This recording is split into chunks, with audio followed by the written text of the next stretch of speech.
Who got the touch? Pass me the torch. Pass me the torch. Who got the torch? Pass me the torch. Pass me the torch. Wax, wax, wax on. Wax, wax, wax on. Who got the torch? Pass me the torch. Who got the torch? Pass me the torch. I mean, Wax, are you kidding wax, me? wax on. Wax, wax, wax on. Who got the torch? Pass me the torch. Pass me the torch. Who got the torch? Pass me the torch. Pass me the torch. Wax, wax, wax on. Wax, wax on. SP Killer.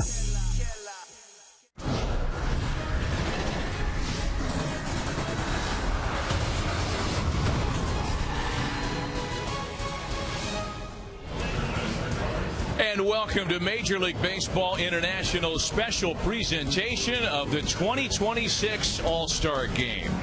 We're at Citizens Bank Park in Philadelphia, where baseball's best have assembled to compete in the 96th edition of the Midsummer Classic. In the shadow of the Rocky statue, if not literally, then figuratively, and a big crowd anticipated on a warm summer night in Philly. Bobby Witt Jr. among the American League All-Stars that they've paid to come see. Paul Skeens not pitching tonight, but certainly here, a three-time All-Star. Junior Caminero, back-to-back years as an All-Star, swung the bat in the Home Run Derby. Matt Olson, four-time All-Star, his third as a Brave. Pete Armstrong has gone to back-to-back Midsummer Classics. And Mike Trout, for the 12th time in his future Hall of Fame career, local guy, Melville, New Jersey. Of course, one of the hosts, Bryce Harper, among the 6 Phillies who have been named All-Stars this year. And if we're talking numbers, outside of the kids born in the U.S., it's Cuba that leads the international field with 7 All-Stars in 2026. With the former Cuban-born All-Star Yonder Alonso, Matt Vasgersian, 7 Cubanos in the All-Star game tonight. Oh, man, just to think in 2017, I was the only Cuban in the Miami All-Star 2017. So, yeah, the game has come a long way, but the game has come a long way as well for the Cubans, and it's just great to see. 7 Cubans, as we mentioned, 6 Phillies, as Citizens Bank Park plays host to an All-Star game for the first time in its existence. Here's the welcoming committee, Bryce Harper and Kyle Schwarber. They've been as advertised, right? 57 RBIs for Bryce Harper. How about 32 home runs for Kyle Schwarber? And look, when you think about Philadelphia Phillies baseball today, it's impossible not to think about these two. Harper brings that superstar presence. Schwarber brings that unmatched power. And that's what they both have done. 136 career home runs here at Citizens Bank Park. Don't get fooled. Both of these guys are wanting to do big things tonight, right? They want to set that standard. But Bryce Harper's just calm, cool, and collective. In big moments, it's just not that big. He just sets the tone. How about Kyle Schwarber, though? The energy that he brings to this team, the energy that he brings offensively. This is a guy that if he goes, the Phillies goes. And I'm expected for him to have a huge night. He's been fantastic. 219 home runs since joining the Phillies since 2022. So this guy and Bryce Harper, yeah, they are the hosts, but they want to put on a show tonight. Schwarber leading off at designated hitter. He'll be replaced by Bryce Harper, who will play the second part of the game at DH. Let's talk about some of the bats in the American League lineup, because whoever's on the mound for the National League is going to have to deal with this combination, the 2 leading candidates for AL MVP. Yeah, it's been so much to watch. Jordan Alvarez, what can you say about him, right? 318 average, 31 home runs, and 70 RBIs. How about the young stud with 28 home runs? But look, the American League MVP conversation features 2 stars at very different stages of their careers. Jordan Alvarez continues to establish himself as one of the most feared hitters in baseball. But now you're looking at the youngster, and he's just doing it all. He's announcing his presence at just 23 years old. But I love Jordan Alvarez, and the hitter he has become, he has been feared. You have to highlight this guy for the Houston Astros. He cannot beat you, and yet he's still doing that. And when you talk about Junior Caminero, I remember watching him in the World Baseball Classic, him representing Dominican Republic, and he was the most feared and just a guy that every superstar on that team was raving about. They think he's going to be a superstar. I already think he's a superstar, and this guy has lightning power, and when he gets hot like we saw in the first half, boy, they just keep coming and coming and coming when we talk about the long ball. It's going to be Christopher Sanchez. It has to deal with that part of the American League lineup in the top of the first inning as we talk about the starting pitching matchup. Christopher Sanchez, a returnee to All-Star festivities. His consecutive scoreless inning streak in the first half caught everybody's attention, and everything led to his being the starter in his home park tonight. On the other side, Dylan Cease, somehow a first-time All-Star despite an IL stint this year, has also put together a great first half. Let's talk about Sanchez first. Sanchez has been as advertised, 127 innings and just 25 walks. I mean, he just comes at you. And yeah, you can talk about the sinker and you can talk about the slider, but against lefties, it's also been that changeup. It's been devastating. I've talked to hitters, left-handers, right-handers, and they'll tell you, I will be sitting changeup, and yet they still can't hit it. You can pick it up, you just can't hit it. You can't do anything on it. You're either whiffing it or you're hitting it on the ground, and that's what an ace is all about. I'm telling you, I talked to him before going into that clubhouse, and I said, hey, what are you looking forward to most? He goes, the history. Pedro Martinez did it. Now I get a chance to do it as a Dominican. I cannot wait to step on that mound. Great numbers over the last 3 years for Christopher Sanchez. So if the changeup is his superpower, in addition to the 98, 99 that Dylan Cease has, what pitch impresses you most in his arsenal? Well, for me, it's obviously that 97 to 100 mile an hour fastball. But the slider for me is the pitch that has been outstanding for Dylan Cease throughout his whole career. He's been durable with it. He knows what to throw it and how to throw it. And for me, it's his weapon of choice. He goes right after it against lefties or righties. It's that slider. 2-0 counts, 2-2 counts. It doesn't matter. It's a slider. I remember being with him in 2018 and 2019, and I said, what makes you great? He says durability and the slider. I know I've got the fastball. It's always going to be there for me in the back of my hand. But that slider, I can throw it to anybody, and I can essentially pitch with it, and just one pitch, I know it's going to get me through a game. Last Blue Jay to start in an All-Star game, Roy Halladay. Ironically, last Philly to start in an All-Star game, same answer, also Roy Halladay. Terrific matchup tonight. Roy Halladay did this for both uniforms. His first All-Star start came as a Toronto Blue Jay in 2009. Didn't go according to script per se, but he bounced back just a couple of years later after the change of uniform, established himself as the Hall of Famer he became in Philly, and had a good outing in 2011. It is not fun to face when I had a chance to face him. The sinker baller was real.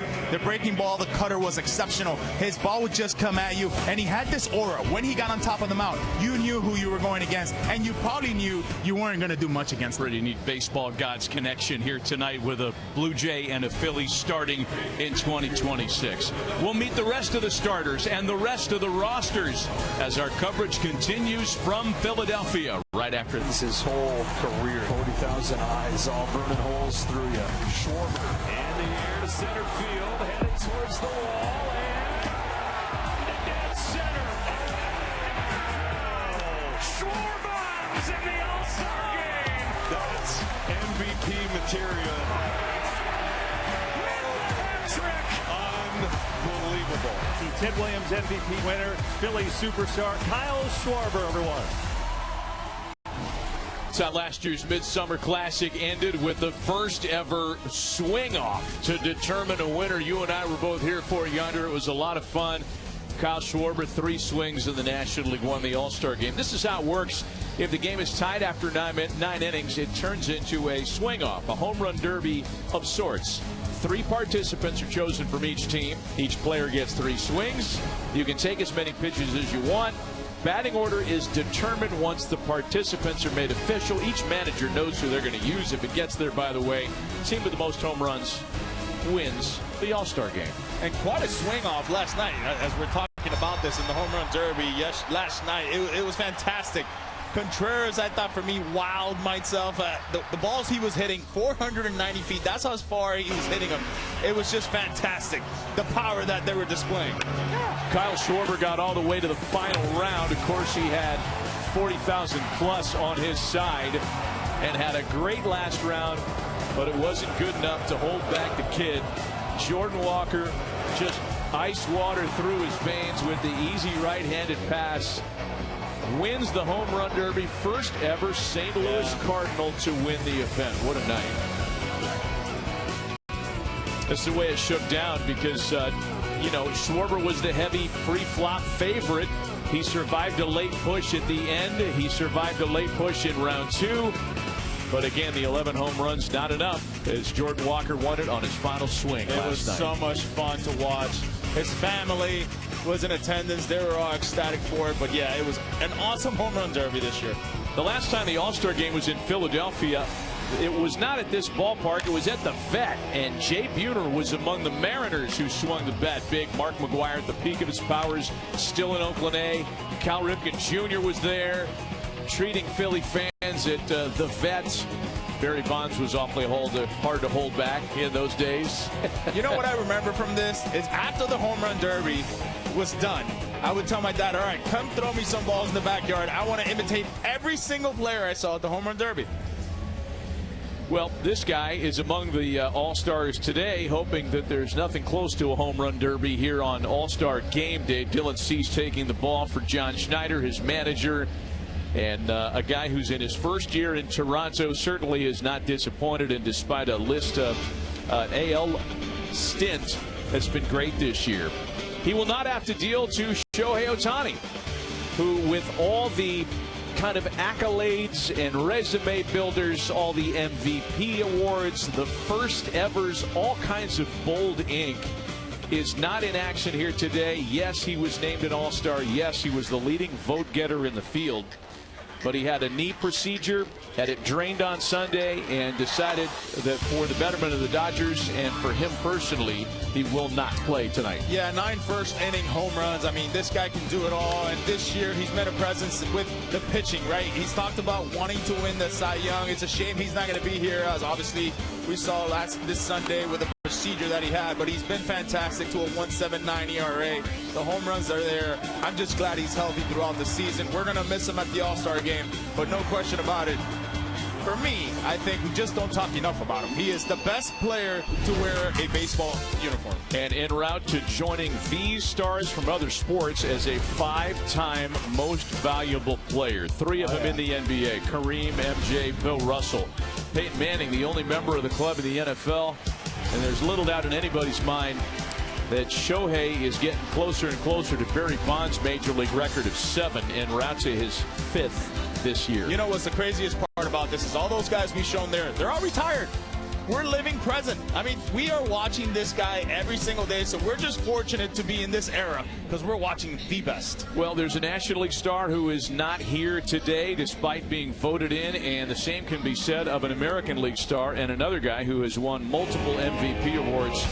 Aaron Judge, a 3-time most valuable player, the reigning MVP, with a big year in 2025 when he somehow was able to do what he did in 2024 even better. Yeah, look, it's just one of 4 players in Yankees history to win 3 or more MVP awards.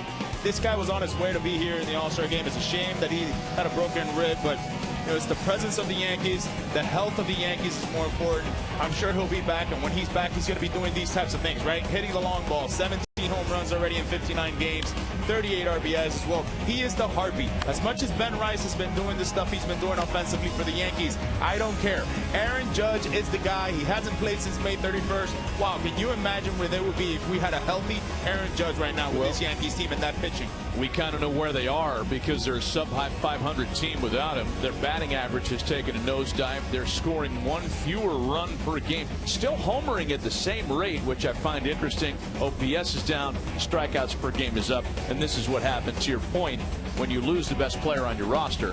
Obviously, collectively, you're not going to perform as well. You take a hit. Identity becomes a factor in a Yankees team when you don't have the best player. Just like Shohei Ohtani, they need a healthy Shohei. They need a healthy Judge for them to move forward. How about this guy right here, though, in Mike Trout? A healthy Mike Trout back here at home where he grew up, an Eagles fan as well. We've seen in the offseason. I can't wait to watch Mike Trout, man. This is as electric as it gets. Yeah, it's been a minute since Mike was an All-Star, 12th career All-Star selection, the most of anybody in the field, 11 times voted in by the fans. Trout's going to be leading off as he enjoys a resurgent season with 18 home runs and an OPS that's closer and closer to 900 all the time. What a career. It's already a Hall of Fame resume. 3-time MVP, 12-time All-Star, a cabinet filled with silver sluggers. The one big column at the bottom that people talk so much about, though, is the postseason wins. Yeah, look, I remember watching him and realizing him at the Futures game. not knowing who he was, and then here we are. Mike Trout, his 12th All-Star, man, just incredible to see, and dangerously in the first inning, historically at the All-Star game. This might be one of the bigger moments for Mike this year as the Angels are kind of retooling for future seasons, and as All-Stars have taken their places on the lines, let's send it to the field for player introductions.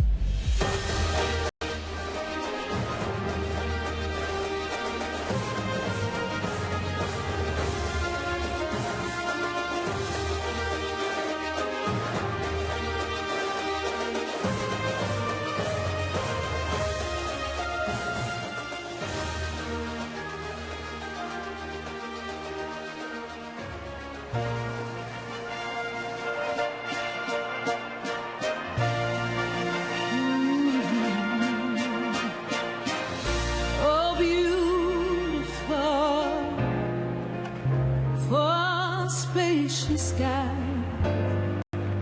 forever without rain, for purple mountains, majesty above the fruity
$250 years ago, they came to Philadelphia. In a hall not far from here, a bold idea took root, a declaration was made, and a new nation was born. And as our nation grew from sea to shining sea, through trial and triumph, it found its rhythm in a game, baseball. Both a reflection of America's journey and a force that helped shape it. It has witnessed history and made history and brought comfort in times of hardship and healing, pointing us forward. In every inning, there's possibility. In every voice rising from the crowd, there is hope. In every at-bat, the opportunity to step forward, to take your swing, and to write your place in history. And like the enduring spirit of America we honor here, baseball brings us together and inspires the road ahead. And tonight, it brings us back to Philadelphia.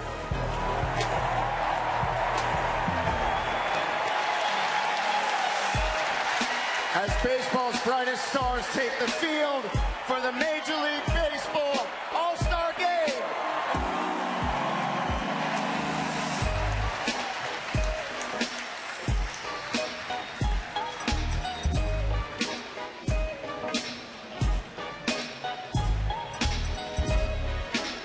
Welcome to Citizens Bank Park in Philadelphia for the 96th annual Midsummer Classic. It's time to meet the teams. First, the reserves from the American League. From the Athletics, first baseman Nick Kurtz.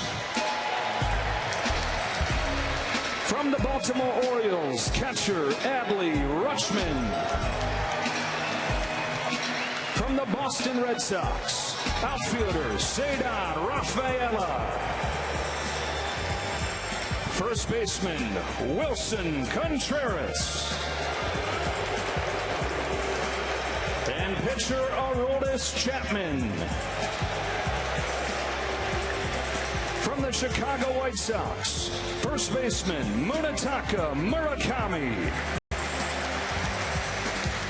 Third baseman Miguel Vargas. And outfielder Tristan Peters. From the Cleveland Guardians, pitcher Cade Smith. Second baseman Travis Bazzana. And pitcher Parker Messick. From the Detroit Tigers, from Delco, shortstop Kevin McGonigal.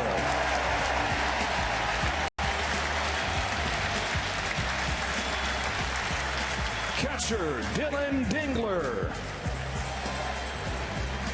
And in his 10th and final All-Star game, please welcome to Philadelphia, Justin Verlander.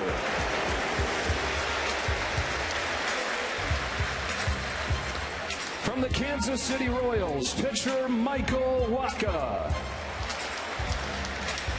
From the Minnesota Twins, outfielder Byron Buxton. And pitcher Joe Ryan.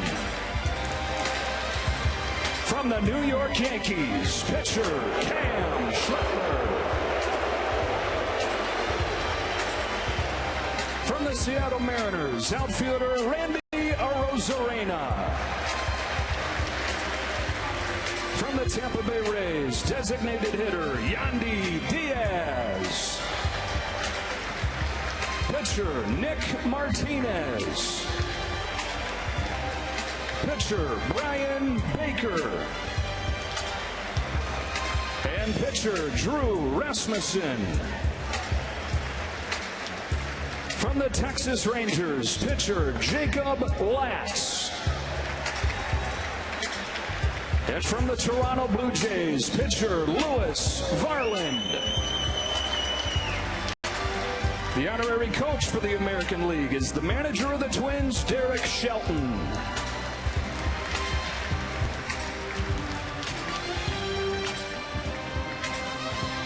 And now for the National League. First up from the Arizona Diamondbacks, outfielder Corbin Carroll.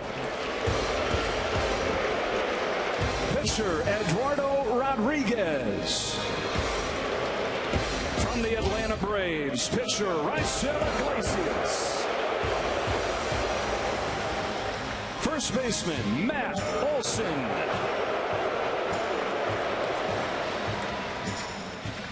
And pitcher Chris Sale. From the Chicago Cubs, outfielder PCA Pete Crow Armstrong. From the Cincinnati Reds, pitcher Chase Burns. And third baseman Sal Stewart. From the Colorado Rockies, catcher Hunter Goodman.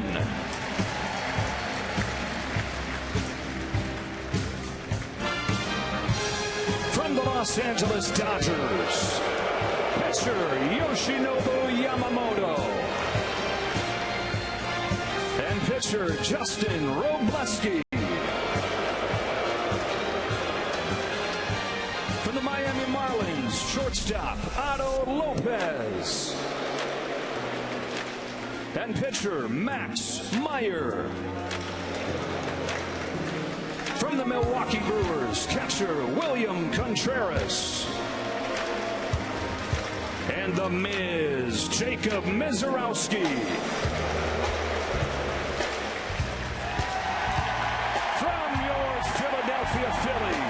first baseman, Bryce Harper.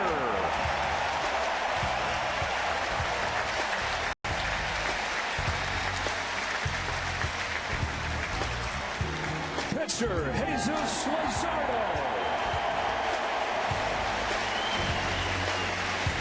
And closer, Joan Duran.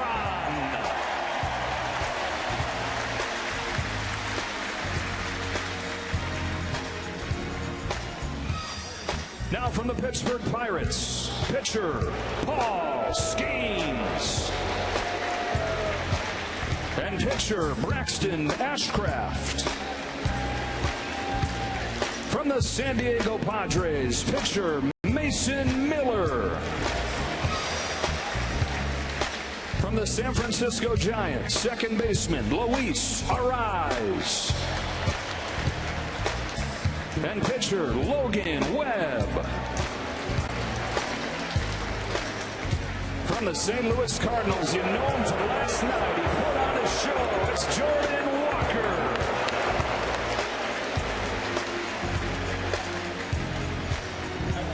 Designated hitter, Ivan Herrera. And pitcher, Riley O'Brien. From the Washington Nationals, pitcher, Foster Griffin. And outfielder, James Wood. The honorary coaches, the manager of the Cardinals, Ali Marmol. And from your Phillies, Don Mattingly.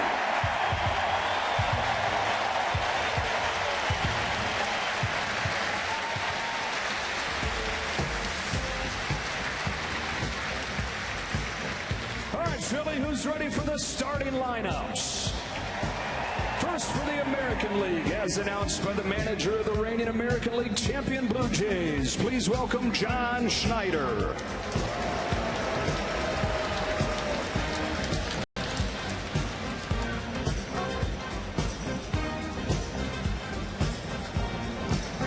Leading off from the Angels, from Millville, center fielder Mike Trout.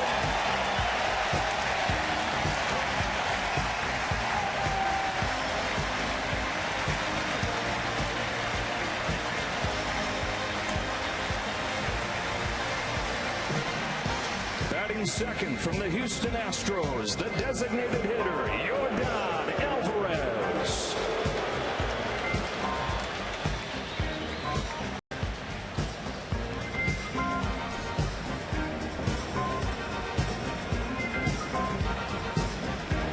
Batting third from the Athletics, the catcher, Shea Langoliers.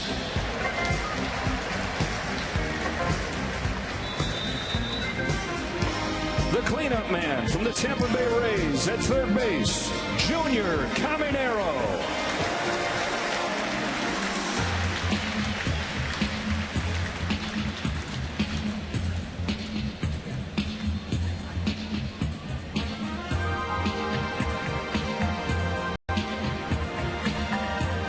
Batting fifth from the Kansas City Royals, the shortstop, Bobby Witt Jr.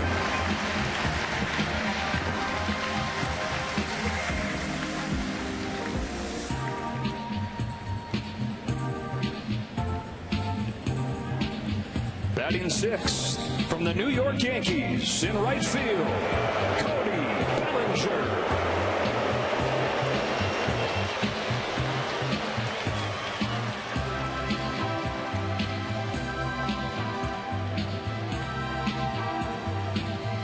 Batting seventh, another New York Yankee at first base, Ben Rice.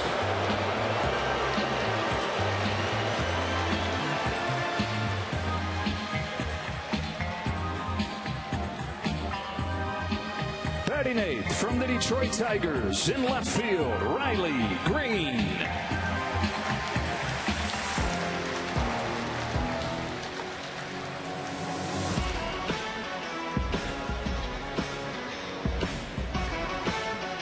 And batting ninth from the Toronto Blue Jays, at second base, Ernie Clement.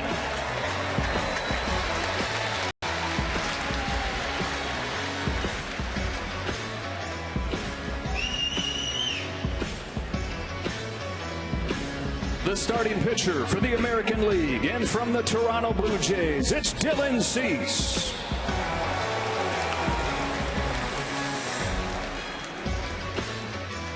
And now it's time for the starting lineup from the National League, as announced by the manager of the reigning champion, Dave Roberts.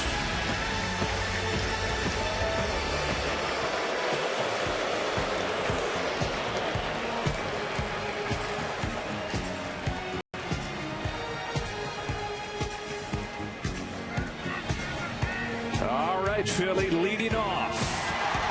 The designated hitter, Kyle Schwarber.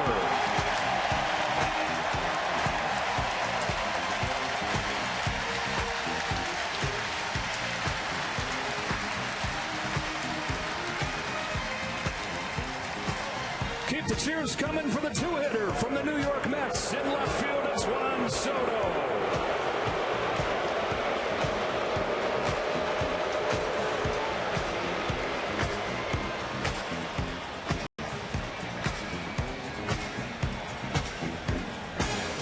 Batting third from the Los Angeles Dodgers, first baseman Freddie Freeman.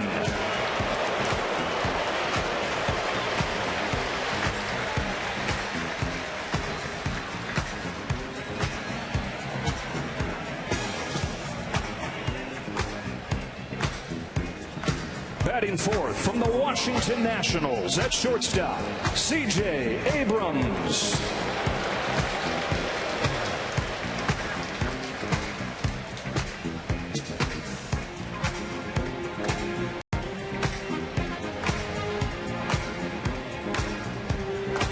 Batting fifth from the Los Angeles Dodgers, third baseman Max Muncy.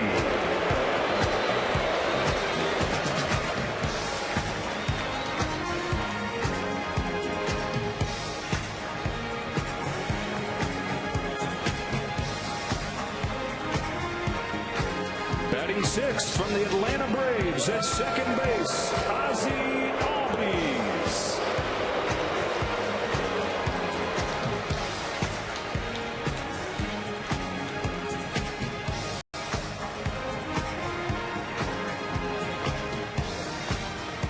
Batting seventh from the Phillies, in right field, Brandon Marsh.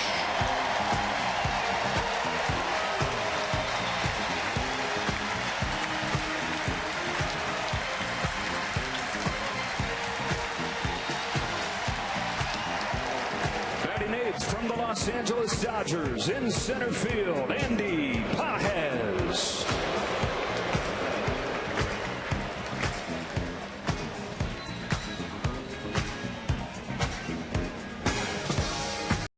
And batting ninth from the Atlanta Braves, the catcher, Drake Baldwin.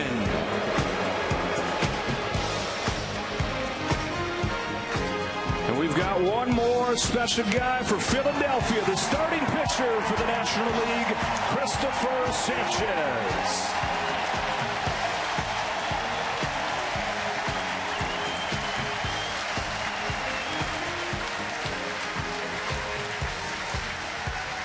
Let's hear it again for your 2026 Major League All-Stars.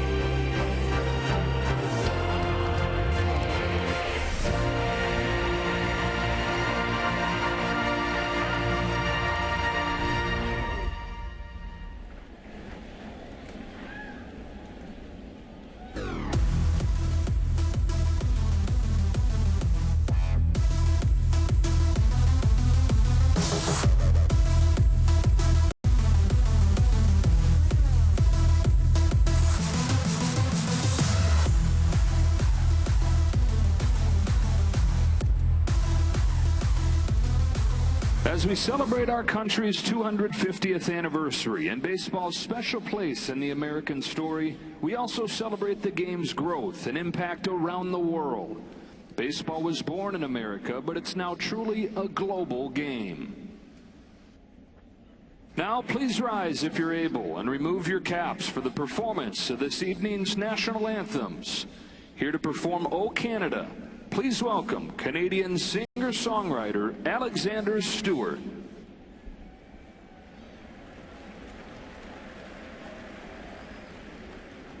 Oh, Canada, our home and native land,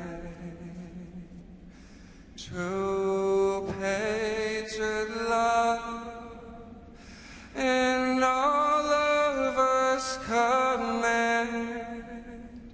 With glowing hearts we see thee rise, the true north, strong and free. From far and wide, oh Canada, we stand on guard for thee.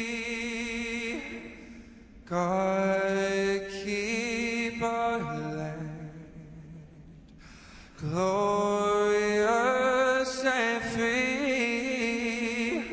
Oh Canada, we stand on guard for thee. Oh Canada, we stand on guard for thee.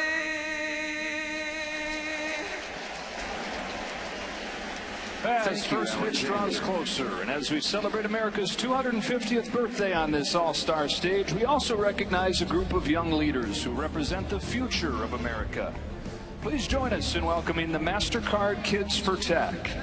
Through a passion for learning, these students are building skills that will help shape the world around them. As we reflect on our nation's past, these kids remind us that America's next chapter is being written by young people. Congratulations to the MasterCard Kids for Tech.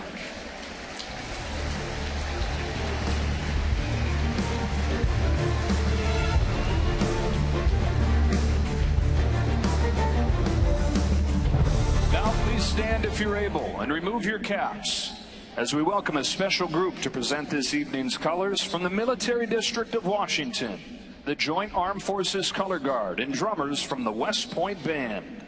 Forward! March!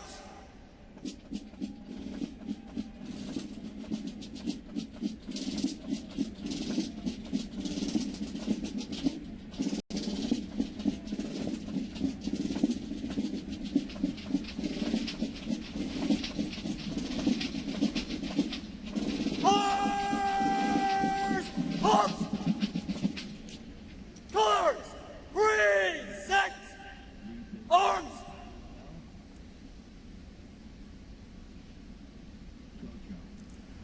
Here to perform the Star-Spangled Banner, we welcome two-time Grammy Award-winning artist, Philadelphia's own, the godmother of soul, Patti LaBelle.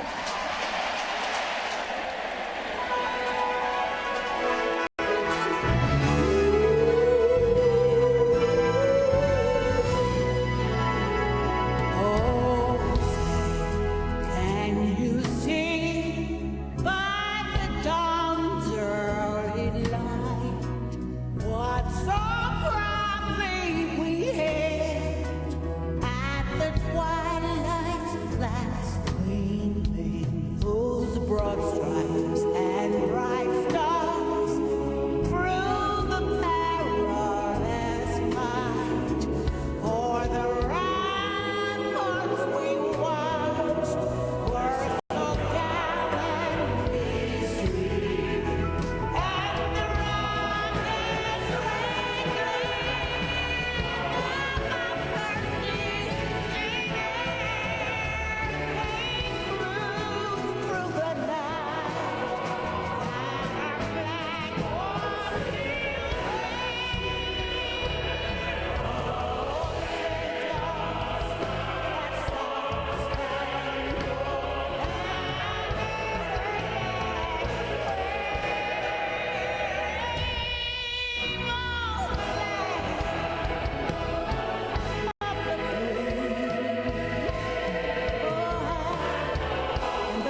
A stirring rendition of the national anthem and a wonderful pregame ceremony. The stage is set for the 96th annual Major League Baseball. Tonight's ceremonial first pitch.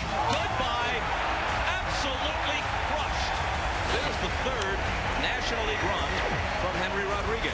Here's another RBI for Piazza. 4-0 National League. So Ken Caminiti, a late addition to the All-Star roster, wallops one out of here. Sheffield tucks it away, and the National League has now won 3 straight. It's a big day for Pennsylvania native Mike Piazza. He was the All-Star MVP in '96. The last time the Midsummer Classic was here in the city of brotherly love. Veterans Stadium, the host. It was the last of 15 All-Star games for Ozzie Smith. Ricky Bottalico was the only Philly representing the home side in what was not a particularly good vintage of Phillies baseball. They finished last in the NL East that year, Yonder. Boy, things have changed, and it's a very good version of the Phillies that play host this year. It sure has changed a ton, huh? Looking at this Phillies team right now, expecting not only to get to the postseason, but get to the World Series. And look, to be honest with you, this is a team this year that I feel like they can beat that power horse team that's out in LA, right? I just feel like they're starting rotation in that offense right now, and led by Don Mattingly. Yeah, I think they've got some say when it comes to October. Well, trade deadline is going to be a pretty interesting time around here and elsewhere in Major League Baseball. John Schneider taking the reins, penning the lineup card for the American League team. First ever trip to the All-Star game as a skipper in his 5th season managing the Toronto Blue Jays. And John told us before the game tonight that his Jays are a week and a half's worth of good starting pitching away from getting their mojo back in the AL East. I think you said it, man. A week and a half of starting pitching. I talked to him yesterday during the Home Run Derby, and I asked him, what do you think needs to happen? Good pitching and then timely hitting. We saw what happened in 2025 in the ALCS Game 7. George Springer with the huge home run right there. But that's who they are, right? They're a momentum team. That's their identity. Momentum, it's what it's all about. A country behind you, and then after that, good pitching will lead to something like that, getting to the World Series last year. 7-game win to get them to the Fall Classic. It was a 7-game loss to the Dodgers that ended up finishing the runner-up spot. Last year in the first half, boy, the Blue Jays were a real force, and this year a mirror image of their record. They're last in the AL East, which I still have a hard time getting my head around because Baltimore's been wobbly. Boston was wobbly until the last 3 weeks or so.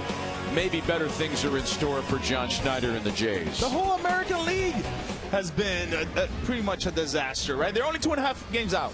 How about this starting or opening pitch ceremony? This is pretty good stuff. Hall of Famer Steve Carlton, Mike Schmidt throwing out the ceremonial first pitches in Philadelphia tonight. Nothing like it. They want to go. Michael Jack, underhanded, lefty, overhanded. Here we go. Fabulous. Celebrate all Scott Rowland and Cole Hamels. Maybe Cooperstown calling for Cole. So 3 of the 4 are in Cooperstown. He's got a chance. Feel like Cole's kind of trending in that direction. Boy, Cole still looks like he can pitch, huh? They don't build him like Mike Schmidt and Steve Carlton anymore. That is for sure. 18 seasons for Schmitty. 15 seasons for Lefty, a 4-time Cy Young Award winner, the all-time franchise strikeout leader. And I don't know that Aaron Nola's going to get any closer than a real warm second place on that list. Mike Schmidt's the all-time franchise home run leader. Both have had their uniform numbers retired by the Phillies. So we talked about John Schneider and his road to the World Series last year. For Dave Roberts, it's kind of an autopilot, right? It's a familiar drive for Dave. He's done such a great job managing egos and payroll and strategic influence from the front office. This is his 5th All-Star managerial gig in his 11th season skippering the Dodgers. 3 World Series titles, including back-to-back in 2024 and 2025. Matty, look, when you win Manager of the Year, it's usually these teams that come from behind, right? Teams that you're not expecting. I think it's even harder when it's a team like the Dodgers and Dave Roberts having to lead these men. You are expected to get to the postseason. You are expected to get to the World Series. You are expected to win 90-plus games. That's just as hard. Understanding that they want that, and yet you still have to deliver. It's been fantastic of a career for the Dodgers manager and Dave Roberts. He is everything as advertised. He's got the identity of a team. He is a leader of men, and this guy, all he does is continues to win, win, win. And it doesn't matter what team he has or what injuries and missions they go through throughout the season. He is prepared for October. Well, as far as his task here tonight, he's got a really tricky balance to run in terms of his pitching ranks, because there are a couple of guys that are here on his roster as pitchers that he'd like to stay away from because their clubs have asked for that. There are a couple of guys who he doesn't want to get up and down more than once. So he's going to start with Christopher Sanchez. He knows he's got Justin Wrobleski for more than an inning, but beyond that, he needs 8 or 9 guys to be perfect tonight to try to win the All-Star game. Boy, that's tough, isn't it? And then you're looking at the other side, too. They got abundance of pitching. They've got 12, 13 guys, so it's a little bit different the way you manage. However, they even said Cease can go more than 1 inning. So it will be interesting to see if he has a 5 or 6 or 7 pitch inning. We might see him out there in the second inning. For Dave Roberts, oh my goodness, he's got to plan it out perfectly for this to work out.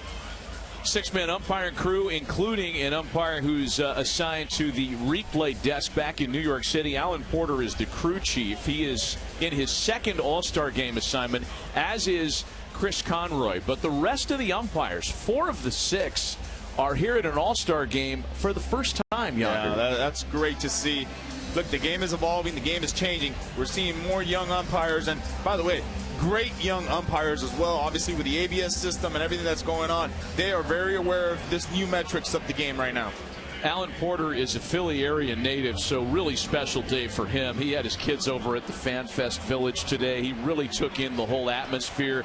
Not to mention, he is an unbelievably good umpire. A very good umpire, a guy that you can talk to as well, get a good feeling of the strike zone.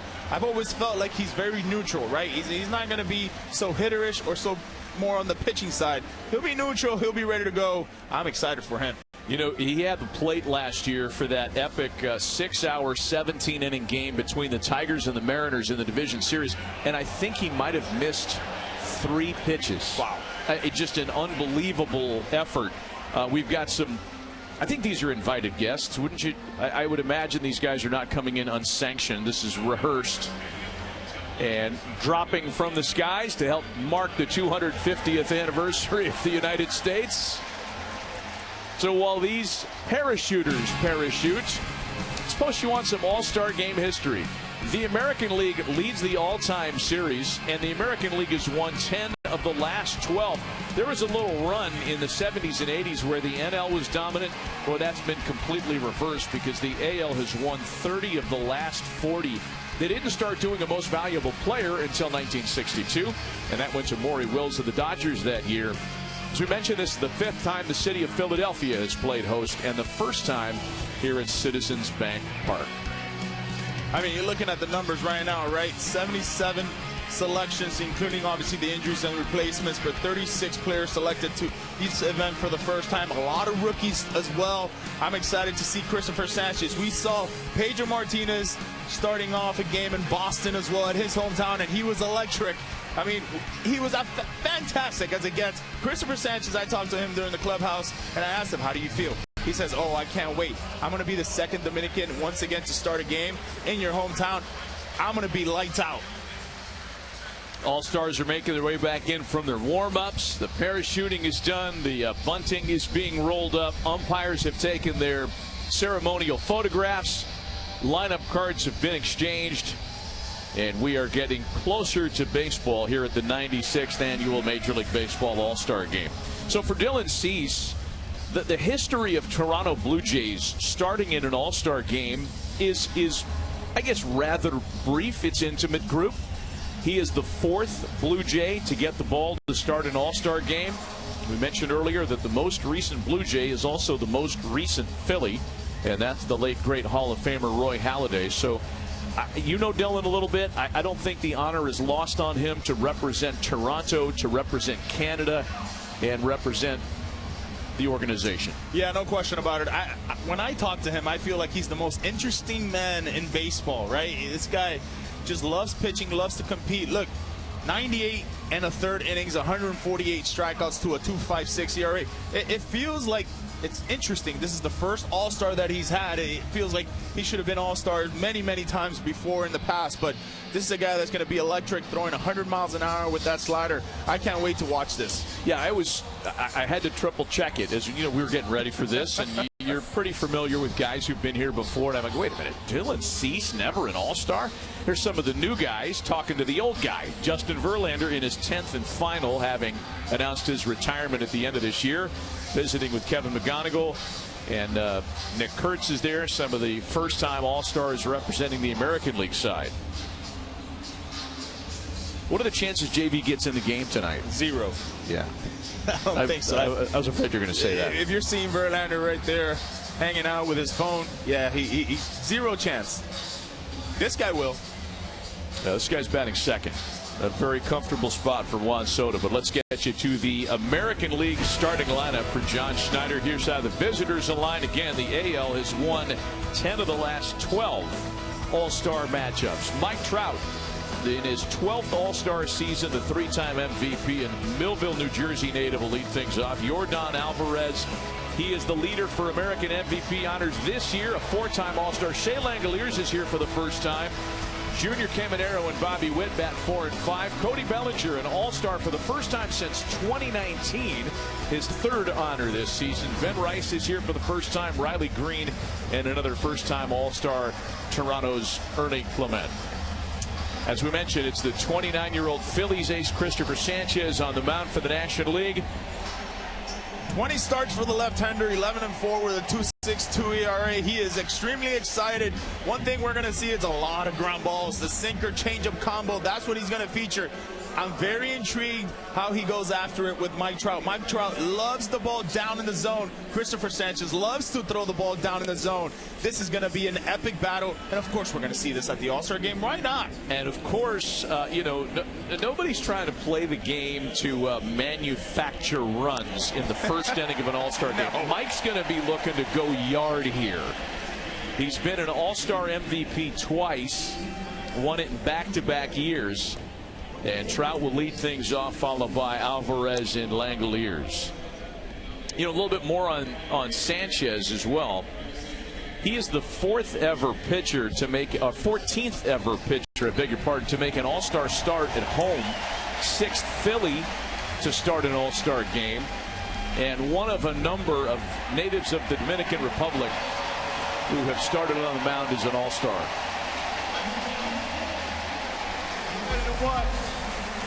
The best in the game. Let's get live. Jimmy Rollins and Chase Utley still huge fan favorites here, pumping up the crowd. And Mike Trout is ready to lead off the 96th All-Star game.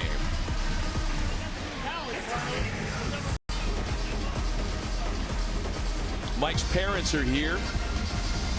His 2 kids are here. Mike's wife is here. And I would imagine half the town of Millville, New Jersey is somewhere around the ballpark tonight. That's a good call.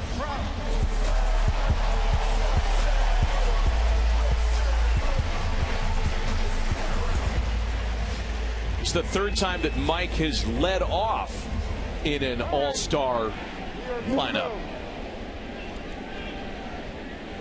And here we go. Sanchez is ready. Greg Baldwin is ready, and the 96th annual All-Star game is underway with a foul ball off the bat of Mike Trout. I didn't think we were going to see anything else, right? It's not going to take a pitch. You know what's coming. That sinker, that changeup.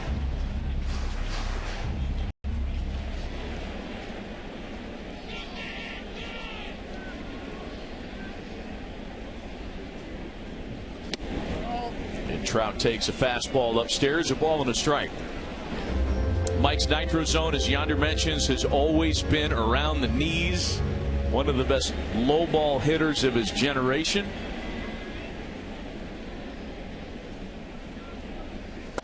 Yeah, one thing with Mike Trout, too, against lefties this year, 905 OPS, right?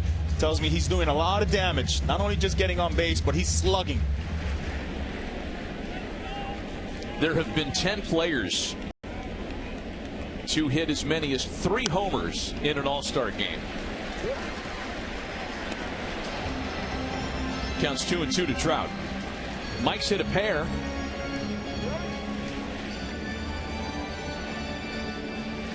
Alvarez and Langoliers to follow. 2 balls and 2 strikes to the 12th time All-Star.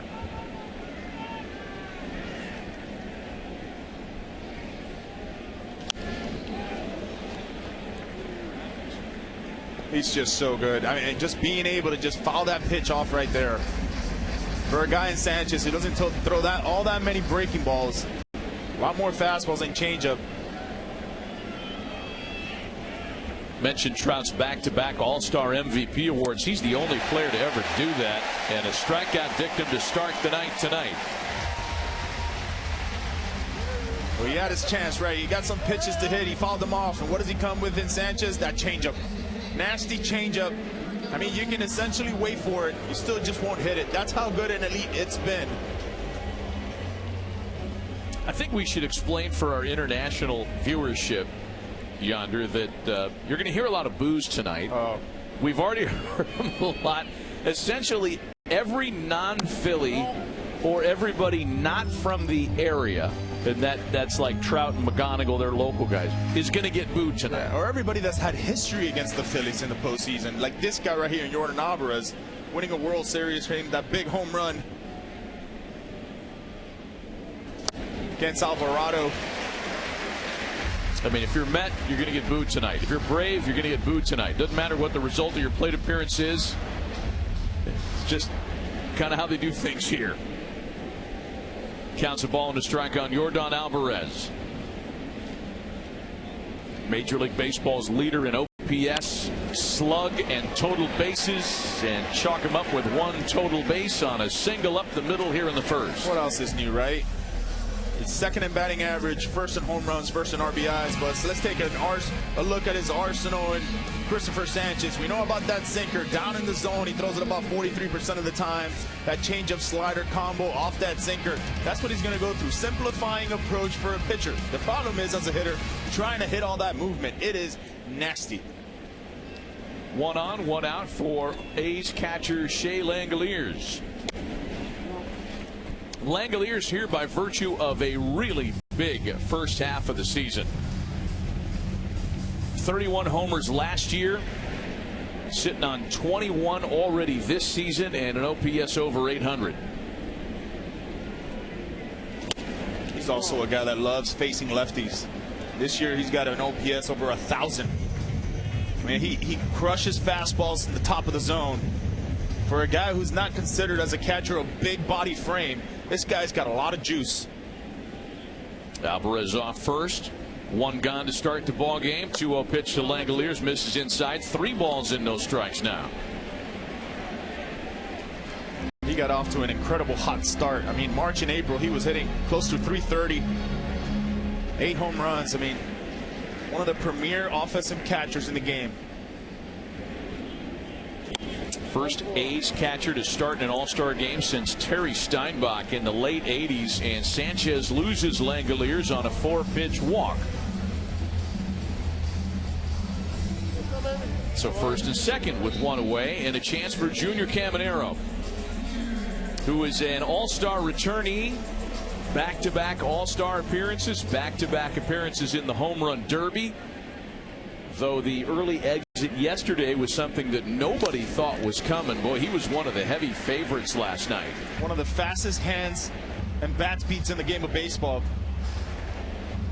There's a little teammate action right here in the World Baseball Classic. Both teams, both guys representing Dominican Republic.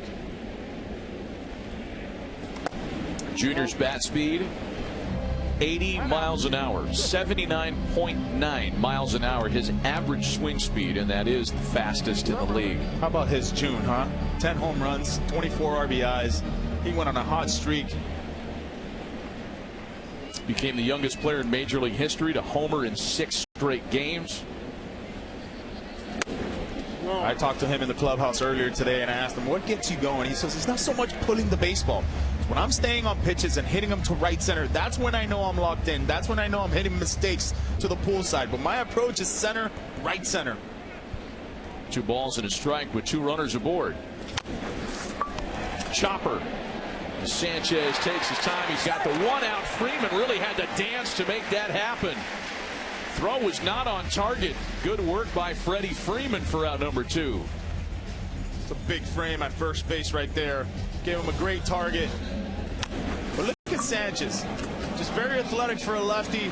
Understand he's got time. Just throw it over there. That big body and Freddie Freeman. He'll be all right.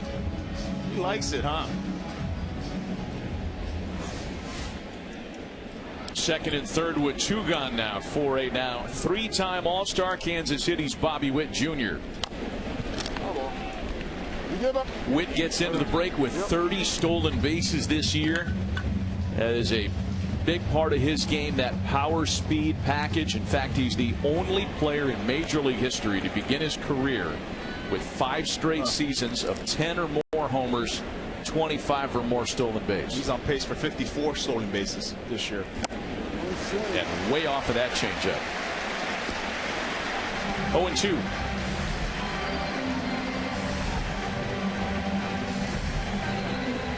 He's another guy in the 30-30 club history. 23 and 24, he reached that.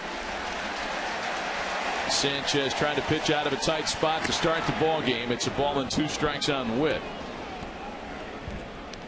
Isn't it amazing though with Sanchez? That's where he goes to when he's in trouble, right? Changeup. Seen it three pitches in a row now.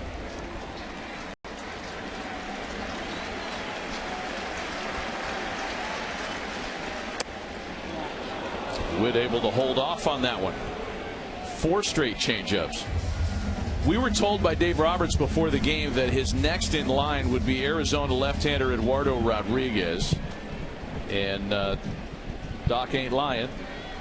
There's Erod getting ready in the bullpen just in case they need him as early as the first. From 0-2 to a full count now. I think Bobby has found himself now with that sinker, right? A lot of changeups, a lot of breaking balls. No fastballs yet. 3-2. Left-handed batter Cody Bellinger waiting on deck. Second and third with 2 gone, top of the first. My next question was going to be, how careful is Sanchez going to be with Witt with first base open, knowing there's a lefty on deck? Just to think that this year he's hitting 385 on his sinker, right? So he crushes sinkers. That's the go-to. That's why when you see that many fastballs, you got a lefty now coming up. Would you believe that here we are in the top of the first yonder? This is the first bases loaded at bat in an All-Star game since Chris Bryant hit with the bases loaded in the 8th inning of the 2021 Midsummer Classic. I would have never told you that. 5 straight years of All-Star games without a bases loaded at bat, and yes, there's only been 1 grand slam in All-Star game history. And that was the great Freddie Lynn off Atlee Hammaker in Chicago in '83. You've got the right guy right now in Bellinger. I mean, this year, runners in scoring position, he's hitting 315, slugging about 480. Well, he likes these situations. I mean, these opportunities don't come around very often. Cody Bellinger gets a big fly here. He's already the All-Star game MVP. Instead, he's behind 0-2. That's just nasty. I mean, that ball just keeps running to that quad, that left quad. It's just unhittable for a lefty. Problem is, like we talked about earlier in the show, he likes to go to the changeup too against lefties.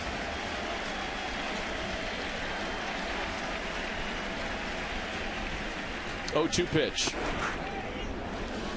This is, by the way, not the breezy top of the first that Don Mattingly and the Phillies would have preferred. He's going on his 27th pitch, right? That's the one thing that Dave Roberts talked about. Smooth, easy innings. Not so far.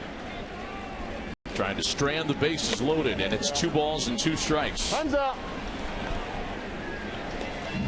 And this is a rarity for Christopher Sanchez. I mean, this guy does not walk anybody throughout the first half of the season. He goes right after you. 1 out single and a pair of walks. 2 balls and 2 strikes on Bellinger. Back up the middle to score at least 1. Alvarez easily. Langoliers just as easily. And the American League strikes first in Philadelphia.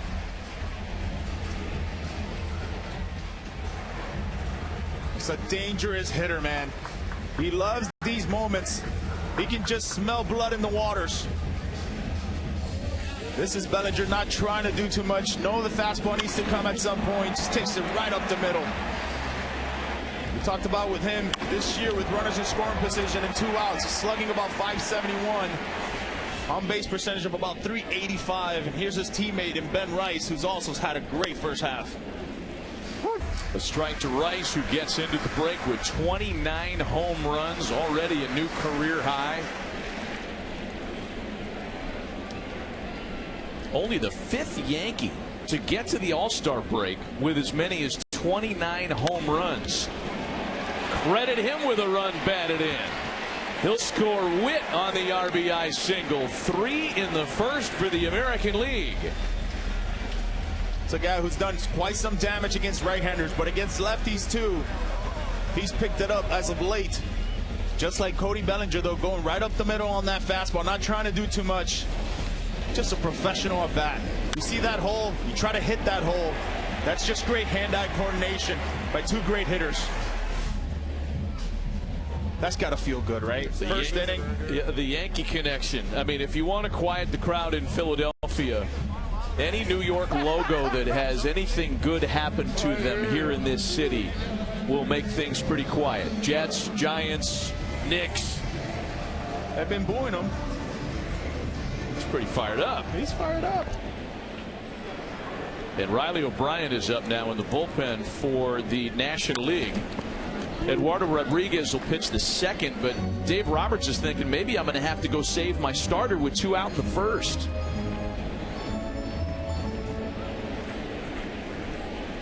Riley Green, a 3-time All-Star. And a ball and a strike. Green has had a really good first half. Tigers caught some momentum getting into the break. And Riley, a big part of that, of course. He's done a great job at cutting down his swing and miss in 2026. And when he makes contact, it is loud. That's one thing he's done this year, man. He's cut down his swing a bit. When he connects, and it is loud. 1 ball and 2 strikes to Riley Green. 3 in the top of the first for the junior circuit. Sanchez finishes a rough inning. A 3-spot to start the ball game. National League in the hole before they even dig in to take their first set of swings. Against Christopher Sanchez in the top half of the first. Let's take a look at the National League lineup as skippered by Dave Roberts, one of the local guys. Yeah, Kyle Schwarber, big ovation every time he steps on the field. He'll lead off at designated hitter. Juan Soto and Freddie Freeman will follow. Abrams, Muncy, and Albies. Ozzy's here for the 4th time, but the first time he started an All-Star game. Brandon Marsh, Andy Paez, and Drake Baldwin finish out the lineup.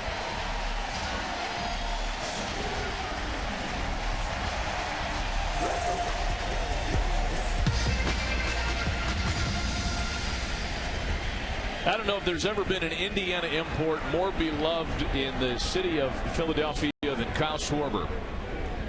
4-time All-Star, ready to start things for the National League, and thinking about getting one of those back early. Wasting no time. It's a guy this year who hasn't been swinging too many first pitches. He knew what he was going to get there with a 3-0 lead for the American League, a fastball. 0-1 pitch to Kyle, swung on a tip foul. He's behind 0-2. So you go from dialing it up in the home run derby yesterday against BP Heaters to the 97 miles an hour of Dylan Cease less than 24 hours later. Yeah. Not easy duty. Not easy duty, but you know, the one thing I give so much credit to these hitters nowadays is the adjustments. And obviously these elite guys. Is the way they can adjust pitch by pitch, day in, day out. He's no stranger to the home run derby either, though.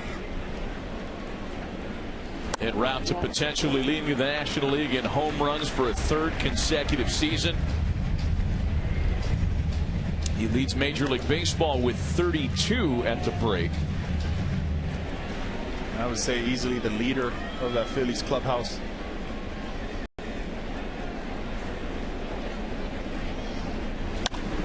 Oh, just missed that. into the stands and out of play. You may or may not have noticed, and Bryce Harper is one of the left-handed hitting reserves tonight for the National League. The abundance of left-handed hitters in Dave Roberts' lineup tonight, with the switch hitter Ozzie Albies included. 8 of the 9 batters will swing it left-handed first time through the lineup. And there are 5 straight left-handed hitters in this lineup, which is a new All-Star game record.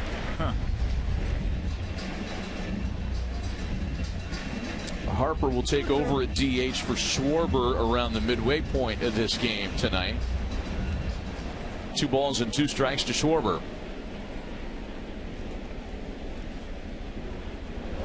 And a strikeout starts the game in the bottom of the first.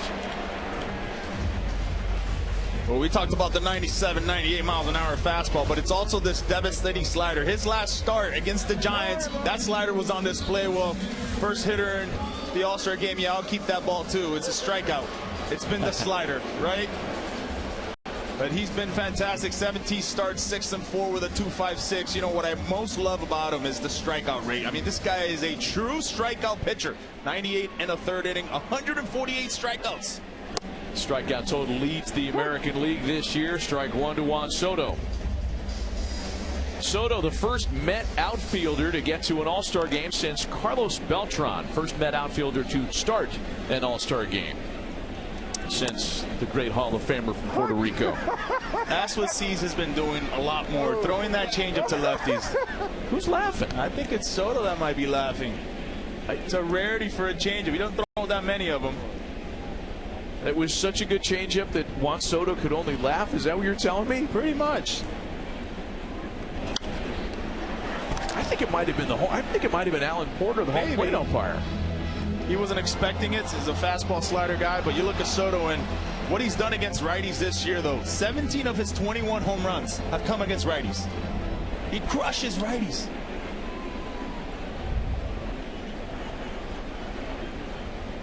Oh, 2. And 2 strikeouts to open the bottom of the first. Oh, he's feeling himself right now, baby. Soto, you rarely see Soto turn back saying, whoa, what was that? It was a cannon out of the hand. You don't see swings like that from one of the best lefties in our game. I think he's kind of chatting it up. You're going to strike out Schwarber and Soto to start your first All-Star appearance. And now you're 0-1 on one of the greatest hitters of our generation, Freddie Freeman. On a pitch that he's not throwing much is that changeup. He's throwing it a lot more to lefties. And this is a guy, if you strike him out, I mean, I got to tip my cap to Cease because 0-1 to Freeman, who got into the break with 15 homers. He's behind 0-2. You saw the fact that Freddie's now a 10-time All-Star. And he has won the fan vote at first base in 6 of the last 8 years. He gets support in the state of Georgia.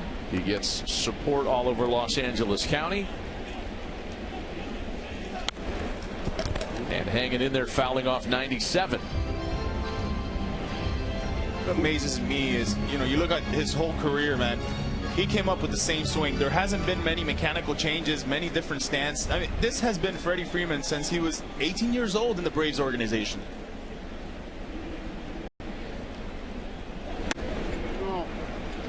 Ball and 2 strikes to Freeman. And I talked to him and I talked to people in the Dodgers organization, and they try to talk about launch angle with the young hitters and, you know, exit velo. Freddie Freeman's not that player. He's just not that guy. He wants to hit line drives over shortstop. That's what lets him lay off those pitches like that. Those are great takes. Great takes. In today's game, we would see a lot of what? Whiffs. A lot of strikeouts on pitches like that. I mean, not Freddie Freeman. You know, you're in an All-Star game. It'd be easy to kind of come out of your discipline Absolutely. on a night like this. So back in the count at 2 balls and 2 strikes. He just stays on that changeup. And that would clip Alan Porter behind the plate. Thank you. I appreciate it. I mean, I know you're trying to hit it back here at me. I don't know if you could hear that at home. Freddie said, I'm trying to hit it that way. 2-2 to Freeman. Cease trying to strike out the side in the bottom of the first.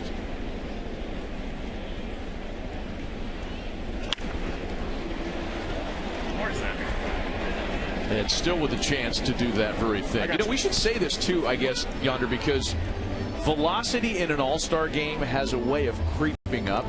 And the scandal theorist out there might think, oh, they're juicing up the radar gun. That is not the case. No, at all. I mean, look, this year he's gained velocity on his fastball. And he's up to averaging 98, almost 98 miles an hour. That wasn't the case early on in his career. Last season, the league-wide average for a four-seam fastball was 94.5 miles an hour. In the All-Star game, it was 97.1 miles an hour, so almost 3 miles an hour firmer. Again, you got elite pitchers here. That's part of it. And Freeman goes from 0-2 to ball 4. Yeah, that's just how good he is. That's a typical Freddie Freeman at bat. Down 0-2, gets him working. That's why this Dodgers team is so important, right? They got this guy in the middle of the lineup. He sets the tone. As much as you talk about Shohei setting a tone, it's also Freddie Freeman. The approach and just what he brings to the table every single night. Here is Washington Nationals shortstop and two-time All-Star now, C.J. Abrams. Eddie. CJ has put together a really fantastic body of work in the first half of the season. 20 homers, 15 stolen bases. In fact, he's one of only 3 players in the league that can claim 20 homers and 15 bags at the break.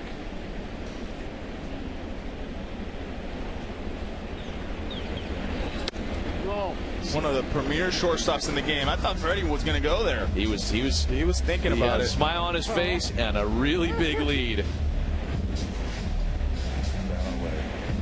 He's absolutely thinking about that idea. An all-star game stolen base. Foul ball. 2 balls and a strike to Abrams. One of the other players in the league that got into the break with 20 homers and 15 bags is CJ's teammate James Wood, who's here as a National League reserve this year, and who is absolutely must-see TV.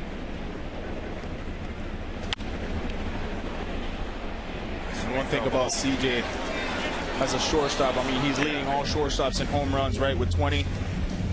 It's also the defense, how he's been much better in the National League, I'm saying.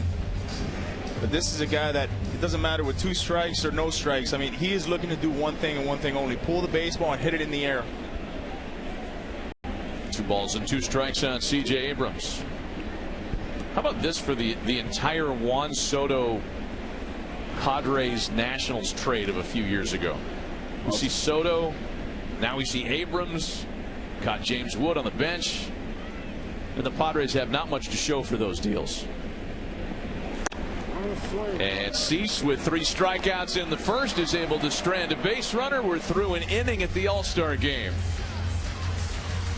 Dylan Cease strikes out Kyle Schwarber, Juan Soto, and C.J. Abrams. It's a pretty good 10 minutes of work, young man. Absolutely nasty.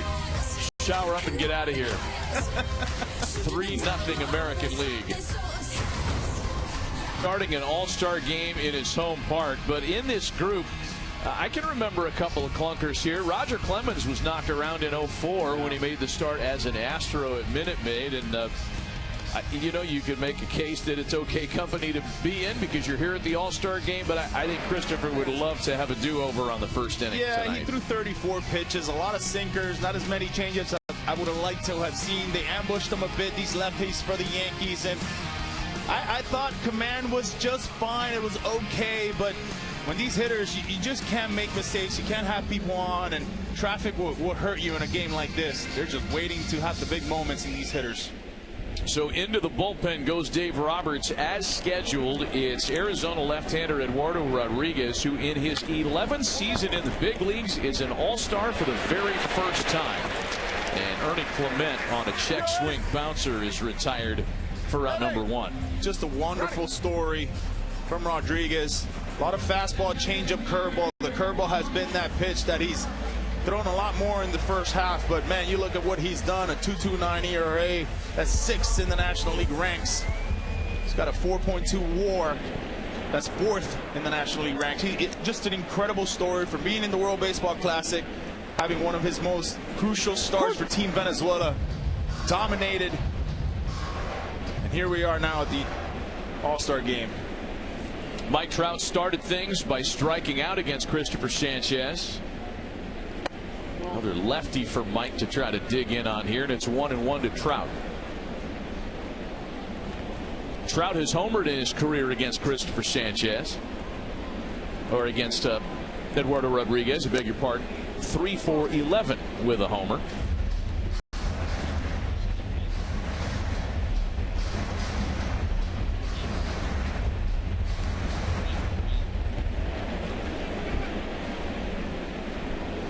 Angels played the Diamondbacks in June of 25, and these two had a plate appearance against one another, resulted in a Trout walk. And they're already into the lineup a second time now. And we've got one out in the second. Trout sounded like a broken bat. One hopper for Albies at number 2. Well, this is what he does, right? It's that fastball changeup, but as much as we're seeing it here in this All-Star game, we'll take you back to this year's World Baseball Classic. Team Venezuela finishing off Team USA. Boy, what a game that was, huh?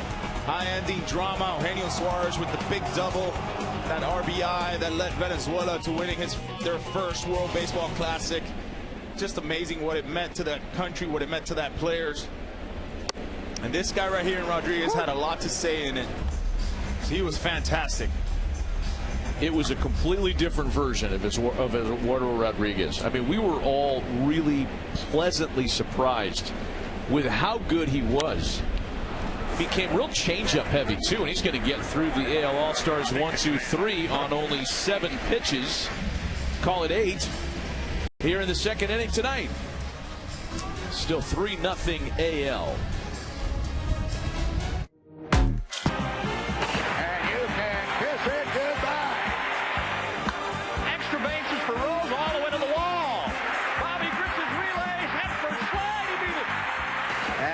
Hit in the left center field, and the National League leads 5-1. 4 of the 5 runs batted in for the National League have been batted in by the Cincinnati Reds. 1976 Midsummer Classic at the Vet here in Philadelphia, and that was when the Big Red Machine was at the peak of its powers, and they did a lot of damage for the National League that year. Damage done by the American League Yankee contingent in the top of the first inning tonight. It's given the AL a 3-0 lead and a chance for Parker Messick to pitch in the bottom half of the second. And on the first pitch to Max Muncy, a high pop for Junior Caminero. 1 pitch, 1 out for Messick, who just got to the big leagues, well, not even a year ago, last August, and here he is in an All-Star game. Yeah, he's been fantastic. Look, he's not going to wow you with the fastball command. I mean, it's 94, 95, but the command has been exceptional. He doesn't walk that many people. He's been fantastic in July. He was fantastic in April. This is a guy that goes right after you. For me, it's all about heart when you look at Messick, right? It's not just so much the stuff that he's got. He just thinks he's better than you. His stuff is better than you, and he's going to attack you thinking that. Ozzie Albies, a 4-time All-Star now, and this is the first time he has started at the Midsummer Classic. Rollover ground ball for Bobby Witt. Time, the ball just tends to come out pretty good. Oh, that's that changeup, and his changeup this year has been fantastic. That's what generates all the whiff. It's that changeup play with that fastball command at the top of the zone. We'll take a look here at the arsenal. He throws that changeup about 24% of the time, but it's that sinker, curveball, cutter, slider to the left-hander. Four-seam changeup, sinker. That's what he's going to rely on. But that changeup has really been a beneficiary for this Guardians guy in Parker Messick. How about this? Lefties are hitting him a little bit more than righties. Lefties hit him about 230, righties about 200. He's dominating righties. 2 gone, bases empty for Brandon Marsh, one of the 6 Phillies to make it to the All-Star game at his home park, and just greeted with a big ovation. And no surprise he's swinging on the first pitch. If there's anything he's done with his adjustment this year, hasn't been mechanically, hasn't been mindset. It's been about approach. Approach about swinging in the zone early. He wants to get out of that bat, hit the first 2 or 3 pitches. No. And it's such an interesting contrast, because in doing what you just described, he has somehow managed to lower his whiff rate lower his strikeout rate. He's become a better contact hitter despite the more aggressive mindset. I think a lot has to do with Kyle Schwarber. Letting him know and watching his work every single day in the batting cages. And I talked to him yesterday. I was asking what was the change. He said, Kyle Schwarber has been a great help to me in my career. Inside. 2 balls and 2 strikes on the former Angel Brandon Marsh. Probably one of the more deserving guys to be a starter in this All-Star game. Full count to him now. He's done a much better job too against lefty starters. I mean, this year he's a guy that wouldn't hit lefties back then. Now this year he's been fantastic. He has earned his opportunities against left-handers as well. I mean, it's the age-old argument. How do you get better against left-handed pitching if you're a left-handed batter, if you're always platooned? He's hit 8 home runs against lefties this year. Against starter, he's hitting well over 315. I mean, he's done the job to play every single day and be an all-star. And a called strike 3 as Messick rings up a 1-2-3 bottom of the second. On to the 3rd in Philadelphia tonight with the American League still on top 3-0.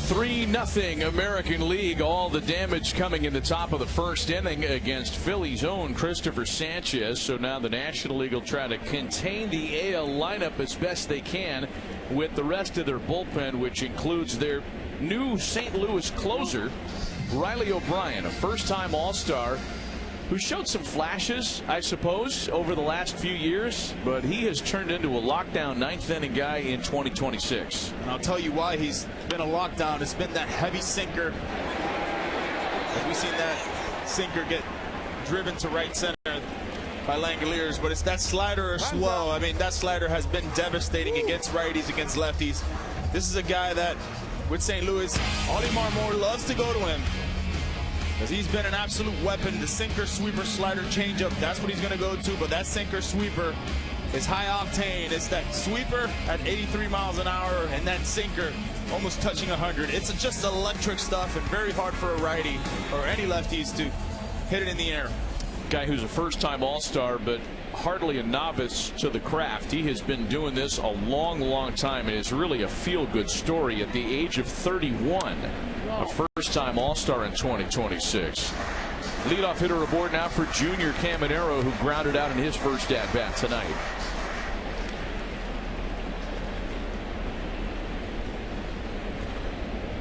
Oh, man, that came in and really surprised Junior and got him on the hand. Oh, no.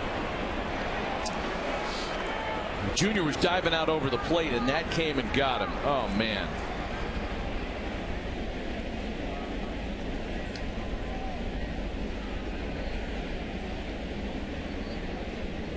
It's just where it got him. It's the most important part. He is going right into the clubhouse and right into the trainer's room. That's a wrap for Junior tonight. Oh, man, you would hate to think that something were to happen to one of the game's elite players in an exhibition game. Yeah. And as a hitter, you're getting that sinker at 98 miles an hour. You just don't have time. It's just running into your hands. We just hope it doesn't get hit square. That sucks.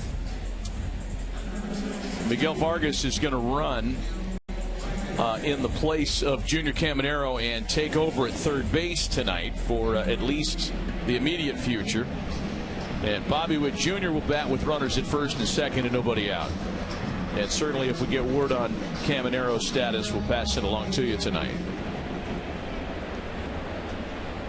Witt walked and scored one of the 3 first-inning runs. Was there any chance Bobby Witt was going to swing there on that first pitch after that? No chance. No chance. And was there any chance it was going to be a sinker on that first pitch? No chance. Well. So a couple of sweepers, and it's a ball and a strike to Witt.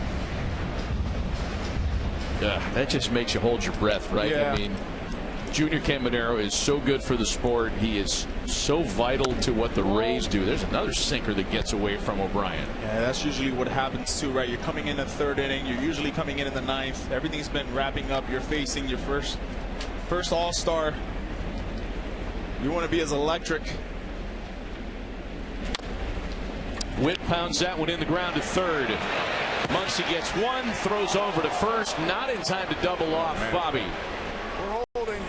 And that's speed right there by Bobby. And this is tailor-made. 99% of the time, you'll turn that double play, but there's that 1%. Why? Because it's Bobby Witt running.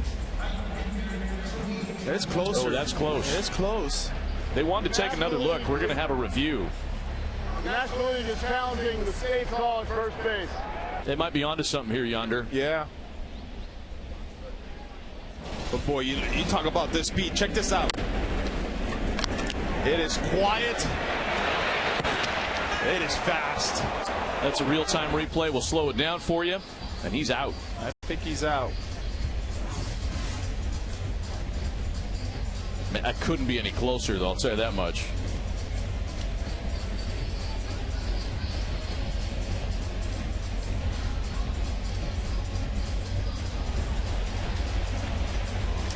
First base umpire Chris Conroy and the home plate umpire Alan Porter are watching the replay up on the Jumbotron. Kind of watching it together. They're the only 2 umpires on this crew that have previous All-Star Game experience. This is a razor-thin margin.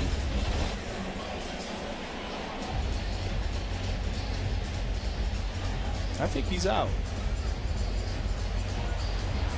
I don't know. There's a chance it stands. There might not be enough to overturn it. I thought on the first super-duper slow-mo review they had him out. Freddie's on the bag. I think he's out by a hair. Wow. That is as close as it gets. We are splitting hairs here on this one. That's the one thing that changes for me, right? When you look at these All-Star games in the early 2000s, the speed of the game now in the past, 10 years, it's just everybody's fast. You got catchers that are stealing 20 bags a year. Right.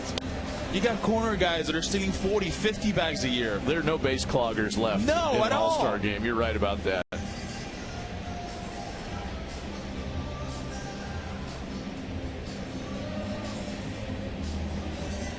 This is a tough one. You usually know what's going to happen here by the first or second pass of a slow-mo replay. But I will say this, too. It gives O'Brien a chance to breathe. Breathe a little bit. Throw some pitches. Now, that sinker's kind of getting away from him a little bit. There's a chance to just calm down and take it all in. The replay official in New York, here you got an answer. The call on the field stands. Runner is safe. Wow, not enough. The National League has lost their challenge. Vic Carapaz is the replay official back in New York City. When I looked up there, I was like, Huh? I just don't think there was enough to overturn it. I don't think so either. I'm with you on that. Yeah. Awfully close. So the NL fails to turn the double play. 1 out runners at first and second for Cody Bellinger, whose 2-run single in the first started the scoring. To the opposite field for Soto. And out number 2. Probably the best thing that could have happened for O'Brien is facing a lefty. Right now he can throw that sinker. It's arm side. It's okay. Well, he's going to get another chance to throw his sinker to a lefty. It'll be Ben Rice, who also collected an RBI in the 3-run first. This is a guy who's mastered hitting with runners in scoring position and almost at a 270 clip. slugging about 500 on the sinker. He's going to get a sinker at some point. He gets into leverage counts like he is right now. He's looking at that sinker up in the zone and wanting to do damage middle of the field. One of the best fastball hitters, not only here at the All-Star game, but in the entire sport. His slug numbers have gone up against fastballs in each of his 3 years in the big leagues. How about that? 98 right on the frame. Ball and a strike to Ben Rice. So from that heavy sinker to a called strike on the corner there with the breaking ball. Ball and 2 strikes. And out of any trouble is Riley O'Brien. Through 2.5. Still 3-0 American League. The 2021 Midsummer Classic at Coors Field in Denver when Shohei Ohtani made history. Led off the game as a DH. It's a ground ball for Adam Frazier, and also started the game on the mound in the bottom of the first. He can do it all. He is fun to watch. A lot of folks who would have liked to have watched him tonight. But he decided to get healthy, having some knee trouble. Dodgers are still well represented here. Of course, Shohei was an angel when that happened in 2021. Michael Wacha will take over on the mound for Kansas City, a second-time All-Star. Despite the sub-500 record, he has put up really good numbers in that Kansas City Royals rotation. It gets Andy Pages to lead things in the National League third. Yeah, that's one thing I was going to say. Don't let the numbers fool you as we see the Cuban Miguel Vargas at third base now for Junior Caminero. Michael Wacha has been a steady guy in that rotation for Kansas City. 119 innings already. He's a guy, I know he's here in the All-Star game, but he's a guy that Kansas City's going to have calls on. Starting pitching is at a premium during the trade deadline. Michael Wacha's pitched in big games. He's a veteran. First All-Star selection for Michael was back in 2015 when he was a 23-year-old newbie with the Cardinals. So he becomes just the third player to have 10 or more seasons between All-Star selections. Noah's known for that signature changeup. Like that one. Very tough to pick up. It's right over the top with that fastball. You know, his fastball, I faced him before, is that 92 to 95, but it plays like 98 to 100, Matty, because of that good changeup that he's had. You have to respect the changeup. Pages is a strikeout victim, and that's the 5th strikeout already for American League pitching, and we've only seen 8 National League batters come to the plate tonight. Well, that's that nasty changeup. You see it, you want to make an adjustment on it, it just never gets there. This is the best part about the All-Star game, right there, what we're seeing right there. You get to talk to guys you don't really get to see often. You play against, you're picking everybody's brain. When I was there in the dugout, I wanted to talk to everybody. I didn't care if you were a pitcher, a catcher. I wanted to pick your brain. What makes you so great? I mean, it's a pretty good seat next to Justin Verlander, pretty good seat next to the Miz.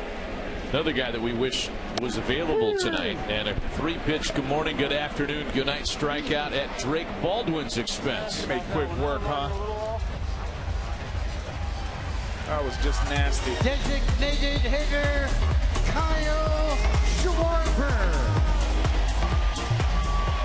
All right, so back to Kyle Schwarber. First time through the National League starting lineup, not so good for the senior circuit. 6 of the 9 batters struck out. And here's a matchup that we've seen a number of times in the big leagues. Kyle Schwarber has some impressive numbers against Michael Wacha. Well, it's essentially pick and choose your poison, right? If you're Schwarber, it's either going to throw you a fastball or a changeup. Yep. Schwarber's trying to fix. Well, he's talking to John Smoltz on the Fox telecast right now, I'm pretty sure. All right. He unloaded on that swing. 9 for 25 in his career against Waka. Usually 1-1 counts. Is Waka's favorite pitch to throw that changeup. That's what he likes to do. Among the 9 hits, 4 homers for Schwarber. Oh, he tried. Trying to get the National League on the scoreboard there. I think that earpiece is bugging him. Just take it out.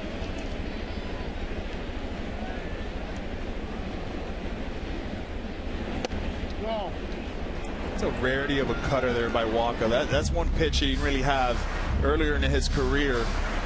That curveball, that fastball, that changeup. He's developed that little cutter to lefty to keep him honest.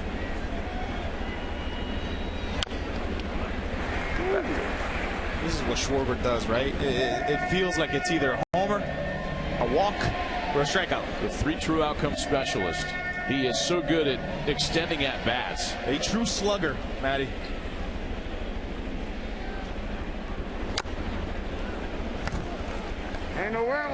In and out of the glove of Shea Langoliers. You know, that part of the night is coming where the changes come in wholesale manner, and I think Kyle Schwarber was going to get 2 at-bats regardless of what happened tonight. We'll be seeing Bryce Harper in that DH spot perhaps next time it comes up. What a check swing. Look at Schwarber just staring at Waka like, how did I do that? He's seen the whole arsenal. I feel like he's going to go back to the changeup here. I think so. I like fastball at the top of the zone. On one very sharp hop for Ernie Clement, it's a 1-2-3 third for Michael Waka. National League still looking for their first hit tonight. In Major League history to capture MVP honors in multiple All-Star games. He's the only player to ever win the award in back-to-back years. 2014 and then 2015. Led off the game with a homer against Zach Greinke. Walked twice, scored twice in a 6-3 win for the American League. As far as the other guys to have won more than once, none of these guys did it in back-to-back years. It is a Hall of Fame roll call with the Say Hey Kids, Steve Garvey, Gary Carter, the Kid, and Cal Ripken Jr. Mike will have a third plate appearance, it would appear, as we're going to the top of the 4th inning. New pitcher on the mound for the National League. Phillies left-hander Jesus Luzardo takes over, getting the 8, 9, and top of the order American Leaguers. Well, Luzardo has been fantastic for the Phillies organization. I mean, 19 starts, 8-4 with a 3.5 ERA. He's a guy that's Miami grown. You just have seen the growth that he's had here in Philly. He's gotten better and better every year. You see the Venezuelan William Contreras behind the dish. There's 2 Venezuelan guys going at it, right? Luzardo, Contreras. You know, you asked John Schneider who was going to have 4 at-bats. I wish he would have said Mike Trout. He didn't. It looks like 3's going to do it, though. Boy, that's just Riley Green's nightmare, man. Well, that's been that sweeper city. Yeah, that's the primary weapon that he throws. I mean, look, he's using it almost close to 40% of the time. About half the time he throws it, he's getting that. Whiffs. A lot of whiffs on it. Riley Green's ready to get back to Detroit. You get to him All-Star game, he's got to face Sanchez and now Luzardo. And in both of Ernie Clement's at-bats, he swung at the first pitch. What else is new? True to form. So Mike Trout will get a third crack at it tonight. Mike Trout. All 3 of Mike's plate appearances against lefties. Christopher Sanchez in the first, Eduardo Rodriguez in the second, and now Jesus Luzardo in the 4th. First pitch this time. Chopper for Muncy. And on 6 pitches, Jesus Luzardo carved. A couple of innings ago, this happened with Junior Caminero at the plate. Oh, man, hard to watch. Riley O'Brien lost way with his sinker, and it clipped Junior on that lead hand. He immediately left the game, went up the tunnel, onto the trainer's table. The word we get from the American League clubhouse is that they'll be doing some imaging on Junior's hand. He told the reporter that he's okay. Take that with a grain of salt, however, of course. Not until the imaging comes in will we really know more about Junior. And I think every Rays fan watching tonight is holding their breath. So is everybody in baseball. He's that important to the sport. Joe Ryan is the new pitcher for the American League. He's been fantastic in Joe Ryan. 20 starts, a 2.85 ERA. You're going to see a lot of fastballs at the top of the zone. And Juan Soto loves to hit the fastball at the top of the zone, but in his first at bat, he was just devastating. Cease right there with that knuckle curve, change sinker, and then finish him off with that four-seamer down and away, man. Cease was just fantastic in this first inning, but he's going to have a chance here in Joe Ryan, who had an incredible May, a 1.73 ERA, 26 innings pitching, just 2 earned. That's all he had. Not that many earned, not that many hits. Joe Ryan is one of those guys that's going to pound the strike zone. He doesn't walk many people. He goes right after you. Juan Soto's going to get something to hit. Juan's never had any fun against Joe Ryan. 0 for 7 against him in his career. 2 balls and no strikes. Soto, Freeman, and Abrams scheduled for the National League. Been some changes for the American League defensively. We'll post those for you in a moment. Ooh, he got a pitch there, didn't he? You don't see him miss those very often. That top rail heater, he likes that ball. That tells you what Joe Ryan features with that fastball. I mean, it's flat, but it just got right on it. Very hard to get on top of. Soto's got a base hit. First of the night for the senior circuit. Where you see that pitch down in the zone, that's where you want to go if you're a hitter against Joe Ryan. Watch him get on top of it. Took the adjustment from the previous fastball that he whiffed on. Oh, that's just too good of a hitter, right? You're not going to get 2 fastballs in a row against Soto and not barrel one of them. That's a good point. So aboard to start the 4th now for Freddie Freeman.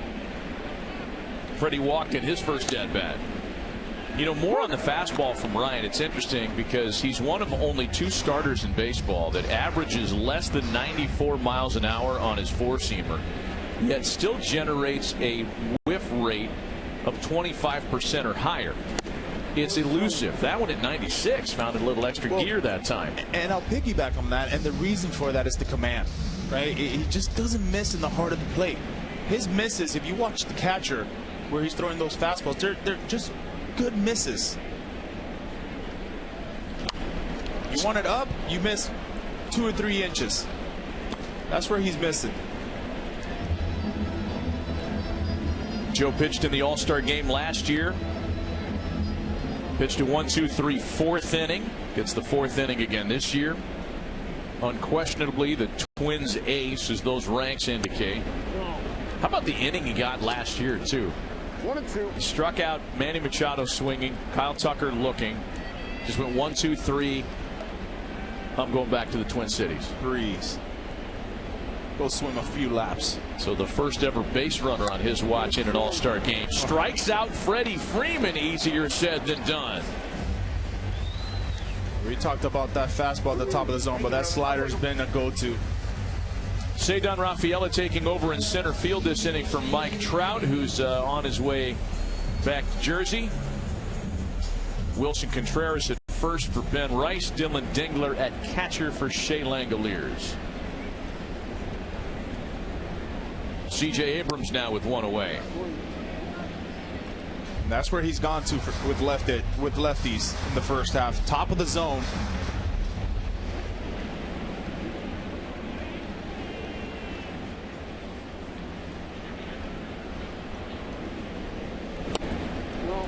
A ball and a strike to count to Abrams, a strikeout victim in the first.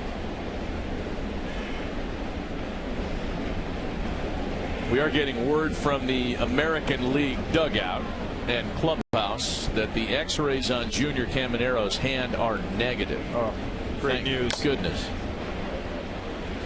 It's a ball and 2 strikes now on Abrams.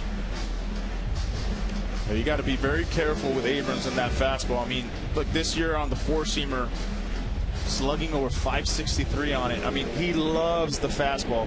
Let's see if Ryan triples up on the splitter here then.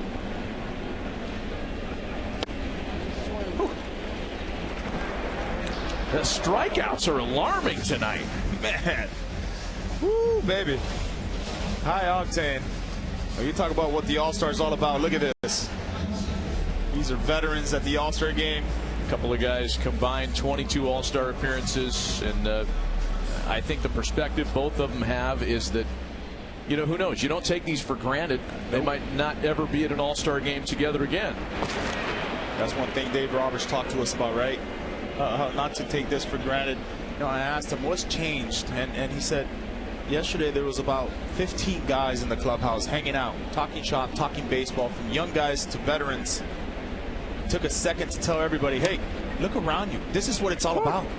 Hanging out in the clubhouse with elite stars of our game, whether you're young or you're a first-year guy in the All-Star game or you're a 12th-year guy in the All-Star game, talking baseball. 0-1 the count to Max Muncy. Doc also told us before the game that he had to kind of stunt his starting lineup so as to avoid the criticism that he was just putting his Dodgers at the top of the lineup card. He said, I got to separate my Dodgers because people are going to get on me. You know what? I don't care. You should do what you want. You're the manager. 0-2 the count to Muncy, and a high fly ball out to center field. It's going to be Witt from shortstop that corrals this one to retire the side. After a short break, we'll come back for a Sandlot Summer Nights and Baseball Tribute. Earned both. A trip to the ballpark, a sprint around the diamond, a game of catch. That feeling often gets mistaken for nostalgia. It isn't. Nostalgia is missing something that's gone. Baseball never left. It is bedlam at the bank, Kevin! Late Friday! Go. Let's go! I thought you guys said 5. 9 to a side. 3 strikes and you're out. Got it. Hit it over the fence and you're home. The new home run champion of all the Jets! The same game for more than a century. You'd think a place like that would get smaller over time. It only got bigger. The luckiest man on the face of the earth. The ballpark became America's backdrop, a place for triumph, for heartbreak, for whatever we needed next. Make sure you're home right after the fireworks. Summer after summer, generation after generation. Things change, but baseball is always with us. That's not nostalgia. That's permanence.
wait a minute.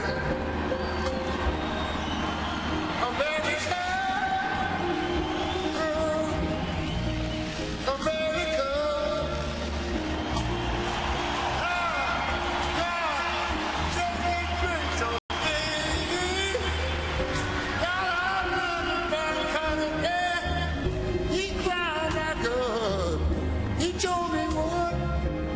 Send it by the hood from sea to shining sea.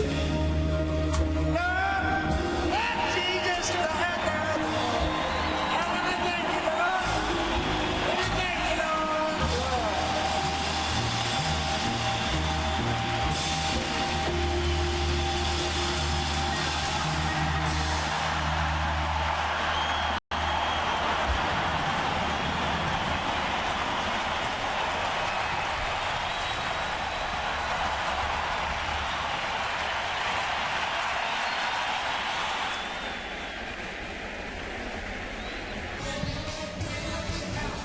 The city of Philadelphia, host to the 96th annual Major League Baseball All-Star Game. Fifth time the game has been here in this city, first ever at Citizens Bank Park.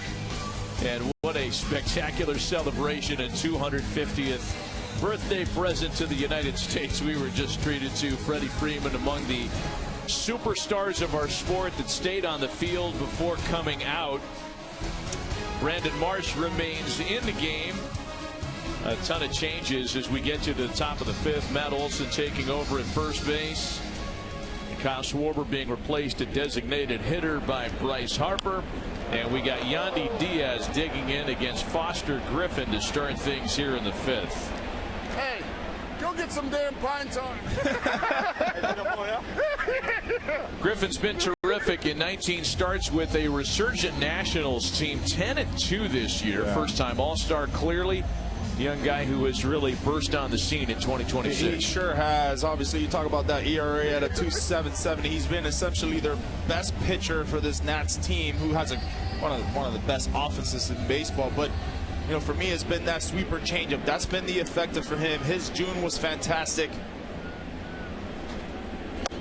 That's his go-to right there. That sweeper, that changeup. Well, his June was a 1.15 ERA. That's how good it's been. Yandy, a two-time All-Star, digging in at the plate and chased, something we don't see very often from Yandy during the course of the regular season. A strikeout for Griffin in his first All-Star plate appearance. Oh, that's that changeup. Look at this. You rarely see Yandy Diaz reaching like this. All he can do is get a good laugh at it. Now you see it, now you don't. That's what Griffin's done pretty much all season. Here's some of the changes. Corbin Carroll taking over for Juan Soto in left. You see Matt Olson at first. Sal Stewart taking over at third. And we also, Contreras was in the game last inning. So that sets you on the changes. Dylan Dingler making his first plate appearance tonight. We saw Langoliers, the offensive surge he's been on. How about this guy? 19 home runs on the year, 60 RBIs. I mean, this guy just keeps getting better and better. Some have him as the best catcher in baseball. Really heated up since the start of June. 325 batting average, averaging an RBI a night since that point. And 19 homers at the All-Star break. One of the higher totals for a Tiger catcher in franchise history. We talked about that June, over 1,000 OPS in June. I mean, you talk about a hot bat in the middle of summer. Usually catchers kind of taper down on their offensive surge. First All-Star catcher in the Old English D since Alex Avila in 2011. 2-2 to him. Couple of strikeouts for Foster Griffin. There's that changeup, right? He gets close to 40% whiff rates on it. Here we see another one. You know, he's been fantastic against lefties earlier this year, but against righties has been more of the little bit of the hiccups he's had. Not tonight.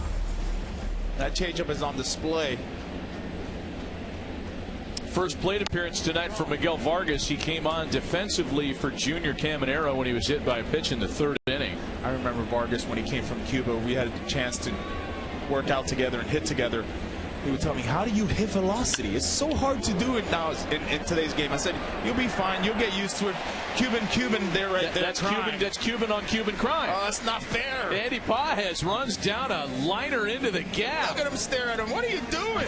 You can't catch that, man. You're my brother from another mother. Same island. Oh. A 1-2-3 fifth from Foster Griffin to keep it a 3-0 ball game.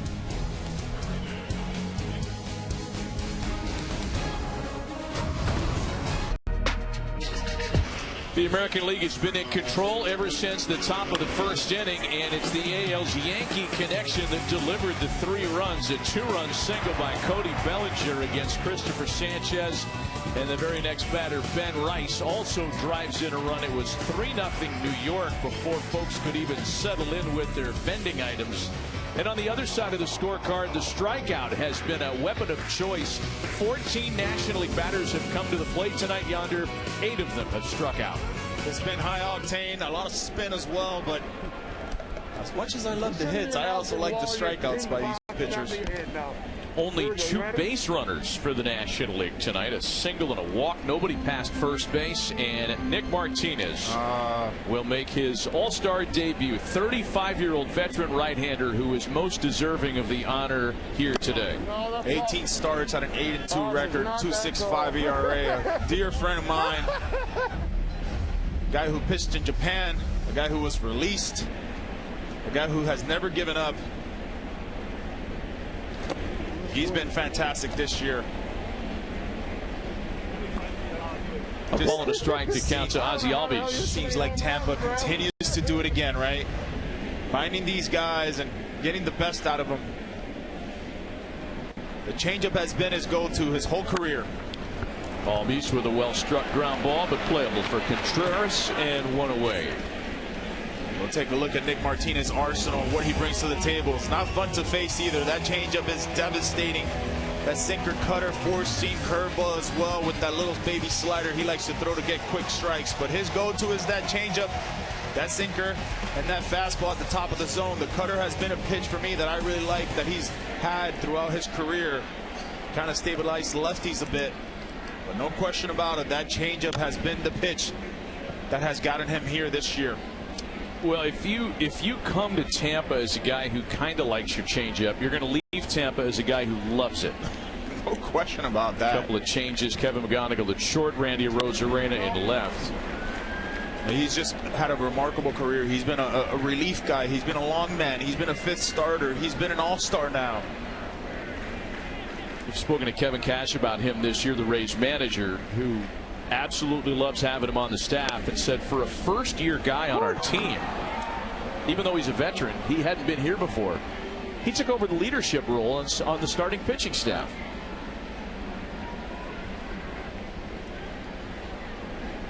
Ball and 2 strikes, and one that skips about 56 feet on its way to Brandon Marsh. I'm going to text him later on after this, after that pitch he just threw. How you hold that? Got to ask him, how do you hold that changeup? Martinez has really refined the repertoire too, among the kind of tweaks he made with the Rays. He used to throw 6 different pitch types at least 10% of the time.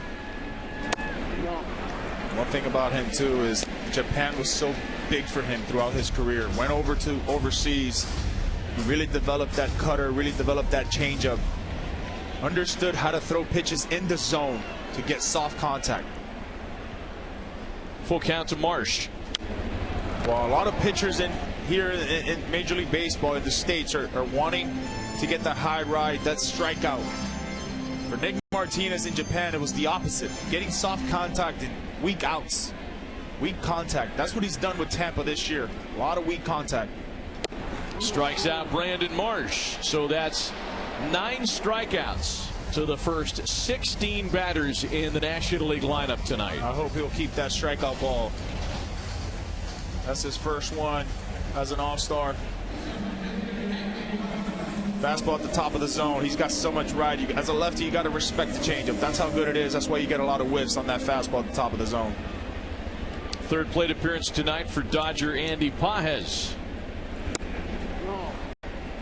Just to think, this guy in the offseason had not many calls as a free agent. Right, and make that a second plate appearance for Andy Paez. Yeah, it was late in the offseason that Martinez signed his deal to go to Tampa, and I think this, as Paez is robbed of a base hit. What a play! Ernie Clement, show us what you got. That's among the many reasons they love him in Toronto.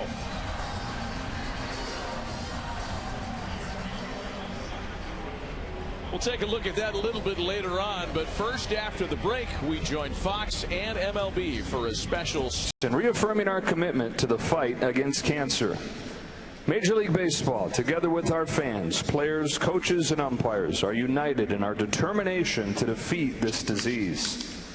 As we continue to stand in unity and support all those touched by cancer, please welcome Philadelphia's own Boys to Men.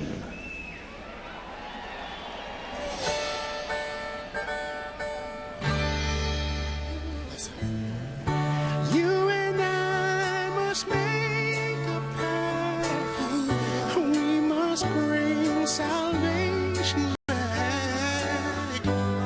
And where there is love, I'll be there.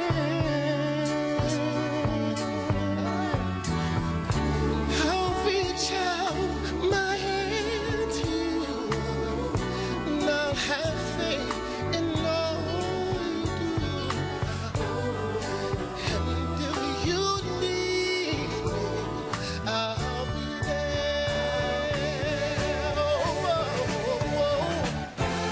I'll be there to comfort you, build my world and dreams around you.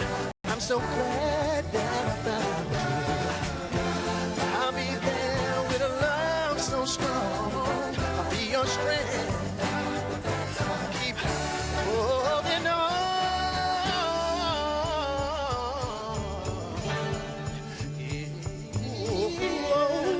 I'll be there. I'll be there. Just call my name and I'll be there.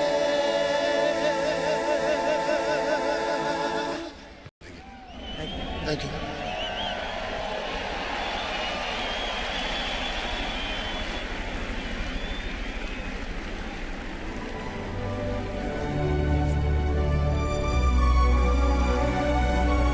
Ladies and gentlemen, thank you.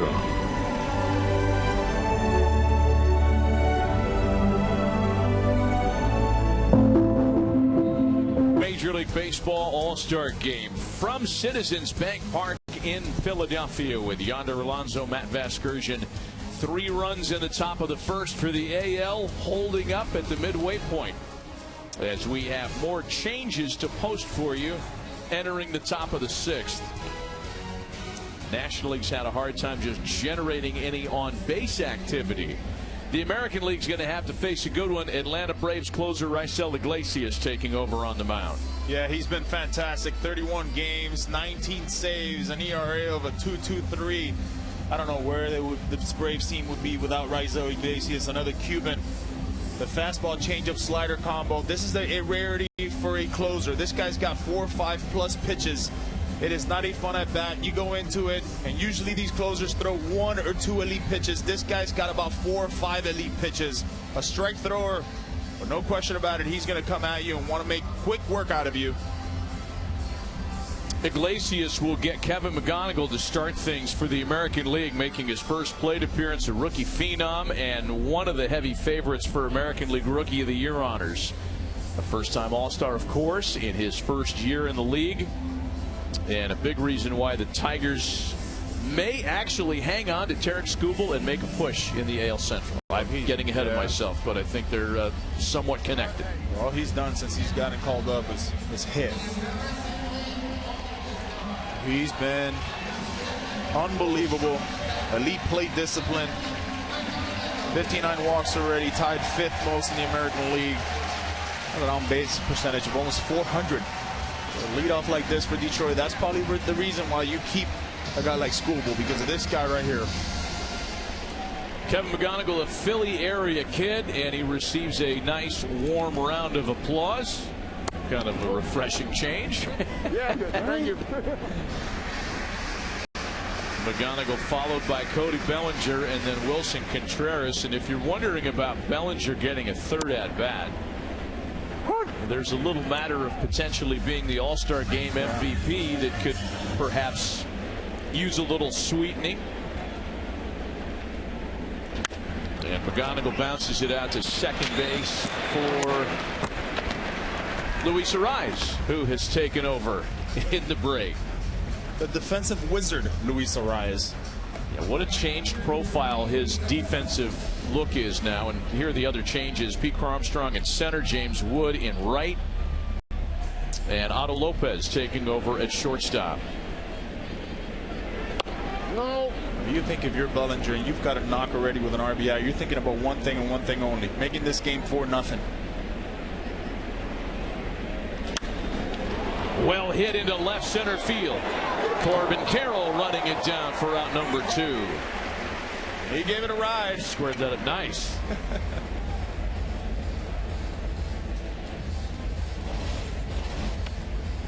Just a great angle. Blazing speed. Corbin Carroll, one of the fastest outfielders in the game. Iglesias making quick work on just 5 pitches, already 2 outs. So 2 gone for Wilson Contreras, who had quite a first round in the home run derby last night, hit 13 of them and set the pace. About the power production. 20 home runs, 61 RBIs. He's been on a tear. Nice little story there going on at home plate with his saying hello, what's up to his brother William. Los hermanos.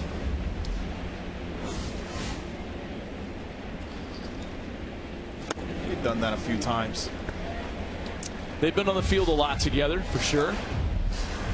It's certainly a much more special thing when Wilson's in the game and Williams at the plate, or vice versa. 2-2. Look at Wilson Contreras, though. In the June power search, he had 7 home runs, 20 RBIs. That's why this Boston team, the pitching they have, Wilson Contreras doing what he's done, they've played much better.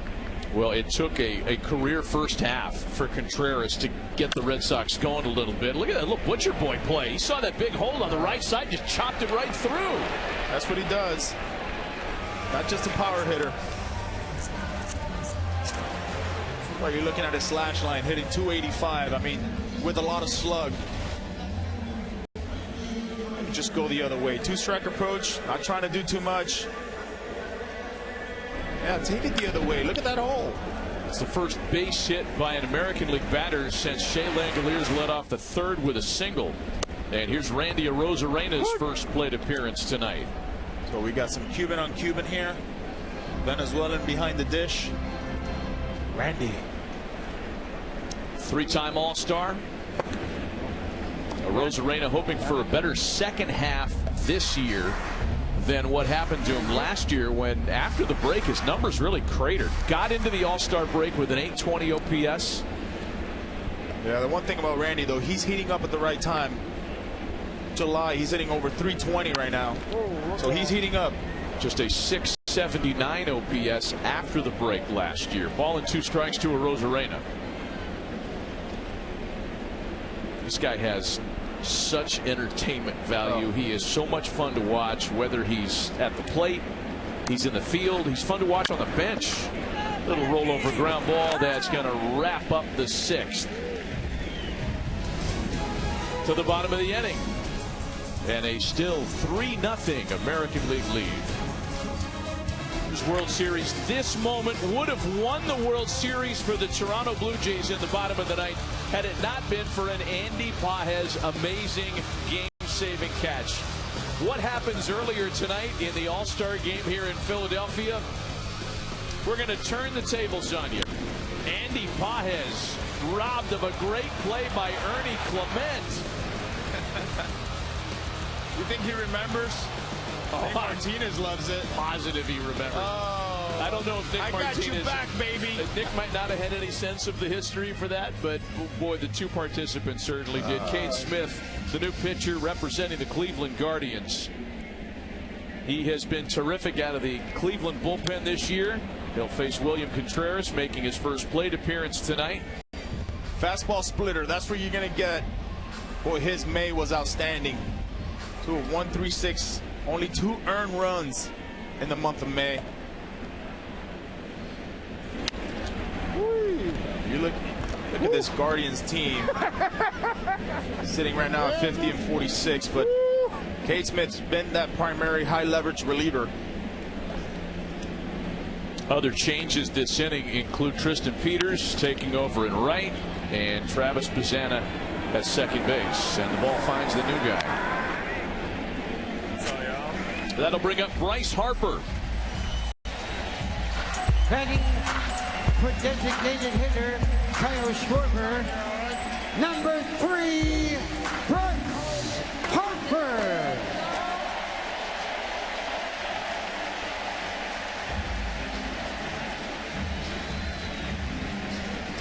The two Philly guys were going to share the DH spot tonight. Kyle Schwarber got 2 plate appearances, and here's Bryce Harper to take his turn this evening. 9th All-Star selection. He swung the bat in the home run derby yesterday. Bryce, in his All-Star career, 3 for 14. He has never hit a homer in an All-Star game. Has been doing a lot of damage against righties. 17 of his 20 home runs have come in against righties, reaching that 400 home run mark. Part of the reason that Bryce is an All-Star this year, not only are the numbers up across the board from 2025, but he has not missed a game this season. Has played in all 91 for the Phillies. Oh, that's great right there. 2 balls and a strike. And 99. He's going to challenge that. Why not? Batter is challenging the strike call. I think he's going to be wrong. You know what? I feel like Alan Porter talked him into this. You going to challenge it? Call's confirmed. The National League has 1 remaining. He got talked into that. 2 balls and 2 strikes to count to Harper. So after a 99-mile-an-hour four-seamer, Smith drops down on him and strikes him out. That was filthy. That's that splitter right there. As you can see it, it just falls right on the table. A ton of whiff, almost at a 50% rate. I mean, guys just can't see it. They think it's a fastball out of the hand. Halfway through, it's just tumbling down. Just unhittable pitch. Corbin Carroll's first plate appearance tonight. Just look at this. You see it out of the hand. You can't really pick up that spin. You think it's a fastball. You unload on it. Next thing you know, you're swinging on underwater, essentially. 10 of the first 19 National League hitters have struck out tonight. Thank you.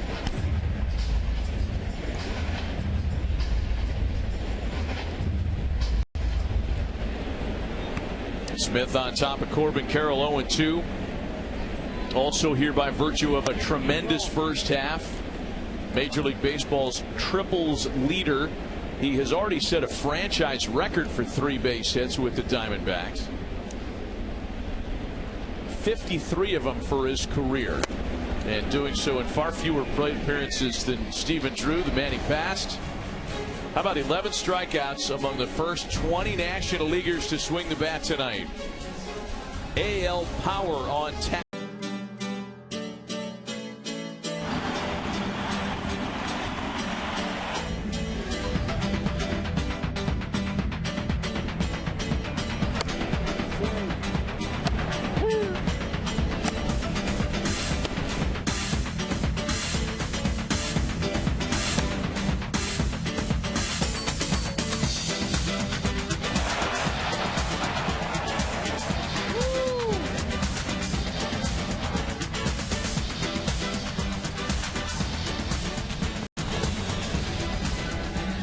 back in Philadelphia, and a 3-0 lead for the American League. All the action on base came in the top of the first inning when Cody Bellinger drove in 2, and then Ben Rice followed with an RBI base hit.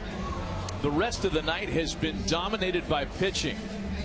American League pitching specifically, and on the mound now for the National League, it'll be Dodgers left-hander Justin Robleski will face Travis Rosanna to lead things off for the American League. Just to think, this Dodgers starting pitching, you thought they were going to be set, and then here's this guy in Justin Robleski, leads the team high in wins at 10-2 with a 2.69 ERA, career best. Control has been electric. His April was fantastic.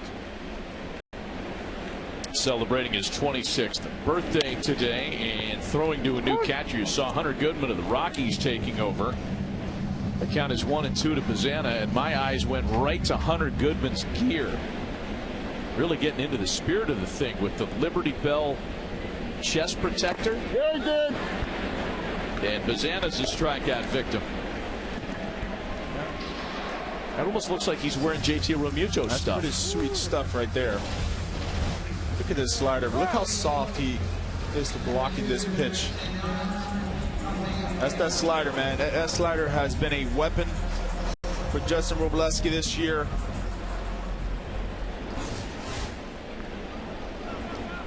Has dominated righties as well. First plate appearance now for Ceddanne Rafaela, who took over for Mike Trout. Trout got 3 at-bats tonight. Robleski is the only guy that Dave Roberts was comfortable giving more than an inning of work to tonight. And whether that's going to happen remains to be seen. But if your only multiple inning guy is being deployed here in the 7th, and so far so good for him with back-to-back strikeouts. Man, that's nasty right there. That's that little slider he likes to throw. We'll take a look at Justin Robleski's arsenal. He likes that 4-seam fastball, throws it about 50% of the time. That slider, sinker, curveball, changeup, sweeper, cutter. He'll throw everything. He'll go multiple innings as well. He likes the righty-lefty matchup. Dave Roberts really likes this guy. Gives him quality innings. More importantly, he's a strike thrower. He's just not going to walk people. It's a guy who Dave Roberts has really used everywhere. He's given him starting opportunities. He's been a long guy, used him in short matchups circumstances previously, and he's in front of Yandy Diaz, a ball and 2 strikes. Used him in high leverage spots in the postseason all fall long last year. Oh, and tonight he's got some giddy up on that fastball, usually averaging about 94.1 miles an hour. Today up to 97. Yandy saying, I'm not striking out twice in an all-star game. That's not going to happen, huh? This guy's bat-to-ball skills are elite. Arsenal. I mean, he throws it all right here. 7 pitches. Can throw them all for command. That's 2. Rarity. Strikes out the side does Robleski in the 7th. Pitching dominating the night tonight.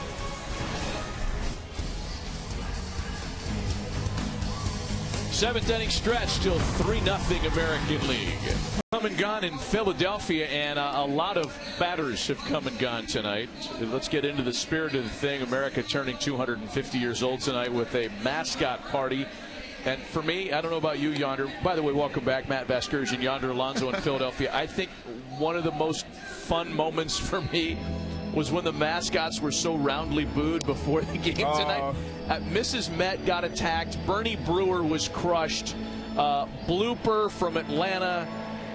They're ruthless, and I love it. I'm here for it. It's what it's supposed to be. And the only mascot that was cheered, of course, the greatest of them all, the Philly Fanatic.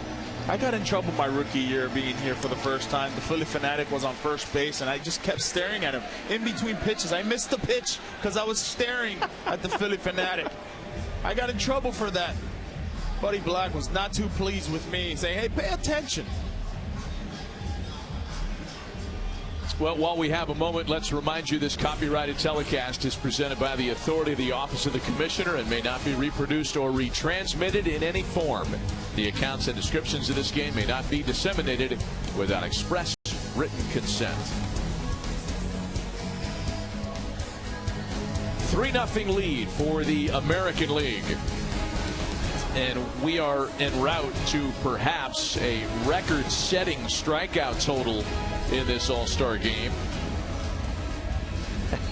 See, this is the kind of thing, Mr. Matt. It's the kind of thing that just gets people going. 19 batters have come to the plate, make it 20, I beg your pardon, 20 batters for the National League, and 10 of them have struck out.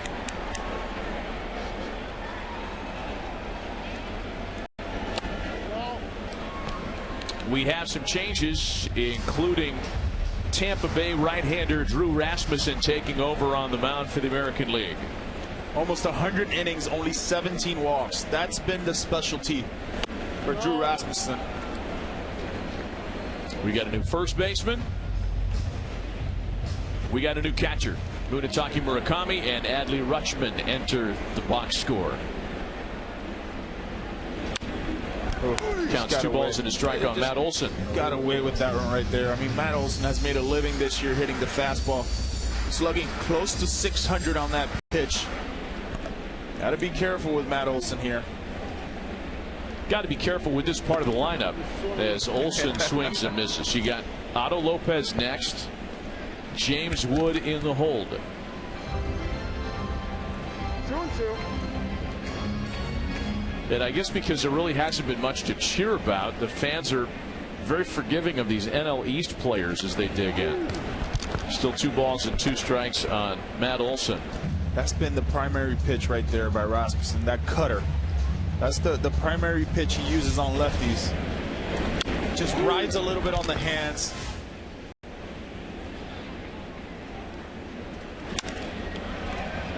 Olson sends a slicing hook shot out to left that Randy Arozarena runs down for round number 1. I've been very surprised by this American League pitching, huh? I mean, you're looking at this National League roster, a lot of guys that put the ball in play.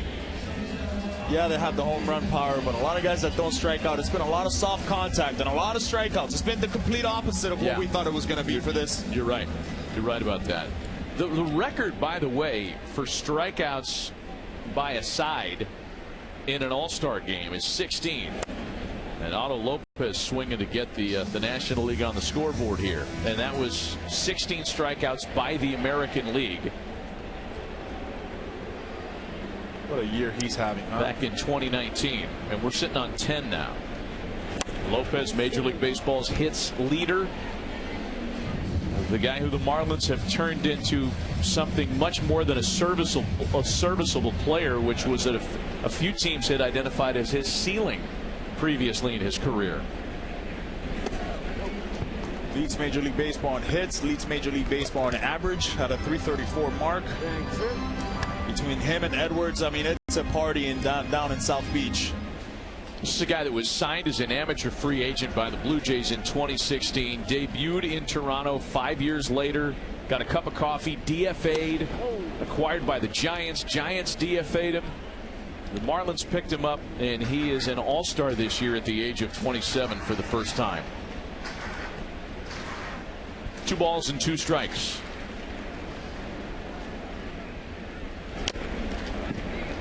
Rasmussen's found an extra gear throwing 96 miles an hour tonight. You're going in there for 1 inning, you're going to let it eat. That's the one special thing about this All-Star game. Just like none other. You can't get embarrassed. You got to throw your pitch. You got to throw your best out there. Lopez, a pretty good 2-strike hitter. He is about 100 points over the league average, batting .268 and 2 strike counts. But tonight's not his night. That's just filthy. 11 strikeouts racked up by the American League staff. I mean, this slider is just, now you see it, you think you're going to hit it, it's on the plate, and then it just dives. That's how good it's been. Only 1 hit. 1 knock. Clean innings all the way around. Only 2 base runners tonight for the National League All-Stars. And my strikeout total was off. It's up to 12 now. 12 strikeouts for the American League staff. And here's Sal Stewart. He's had a great rookie year. 65 RBIs on the year. Great April that he had. 19 home runs. Always had a good eye on the plate. That's the one thing that I've seen with Sal so far this year, man. Leads all rookies in ABS challenges. He's got himself a good count here for a fastball.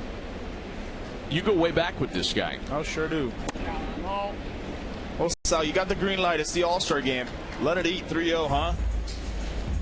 Is there going to be a text about that? Absolutely. Known him since he was 10 years old. Seen his growth. Always been a good hitter. Takes a fastball right down the middle of the plate. 3-1. Smiling. He should have swung at that. First All-Star game. He's 22 years old, man. Cut him some slack.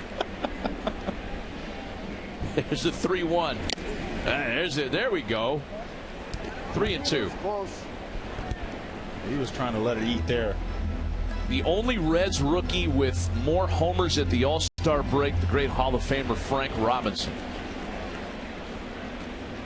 Rasmussen back in the count, the 3-2 pitch, and that's ball 4. That's a great walk. First at bat in the All-Star game. You get a walk like that. A lot of the hitters want to swing it. As a 22-year-old, you get a walk. One of the best arms in the game in the American League who doesn't walk people.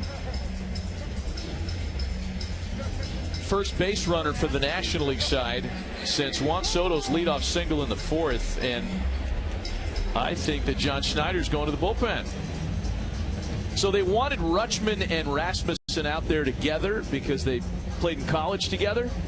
And now with Luis Ariz up, Jacob Latz is going to have a chance to pitch in the All-Star game. We'll take a break and we'll come right back. Two-out base runner, and John Schneider wants a left-hander for Luis Ariz. 30-year-old lefty Jacob Latz is a first-time All-Star this year. 18 saves out of the Rangers bullpen. And fires strike 1 to the 3-time batting champ. And a typical first pitch strike take by Ariz. Luis Ariz in an All-Star game for the 4th time in his career. He is 3 for 4 as an All-Star batter. Woo.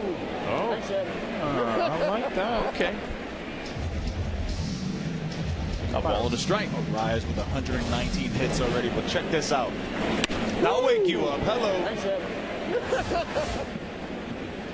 He wasn't smiling either. He tried to make it a 1-run ball game. You know, the one thing for me in Ariz, throughout his career, he's played in big parks. As much as he collects the hits, but check out this swing. I'm saying it right now, if he plays in a smaller park, this guy can average 18 to 20 homers because he'll take swings like that at times. Hey, he hit for power in the World Baseball Classic. Classic. It's in there. It just doesn't come out very often in the Major League game because contact is his king. It is, but it's also where he's played. San Diego, Minnesota, San Francisco. Let's put him in a place where it's a more fair place to hit. Okay. I think he's got it in there. Okay. Anyways, that's a fair take.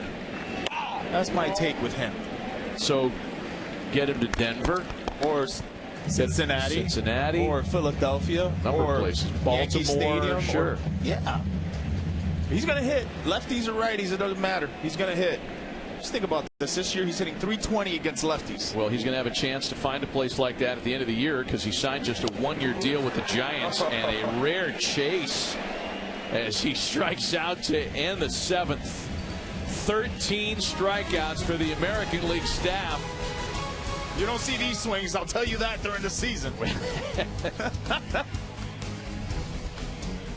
Still 3-0 manager John Schneider for his most vivid All-Star memory as a fan, and he said it was this, the 2001 All-Star game when Alex Rodriguez switched defensive positions with Cal Ripken Jr. to move from short to third. It allowed Ripken to set the record for most All-Star appearances at shortstop with 15. That's safe for the rest of time, by the way. 19th and final All-Star game for Cal that year. A 3-0 position, the clutch machine. How about this guy? The show he put on last night. Jordan Walker now out in left field. Jordan Walker winning the home run derby last night. Toppling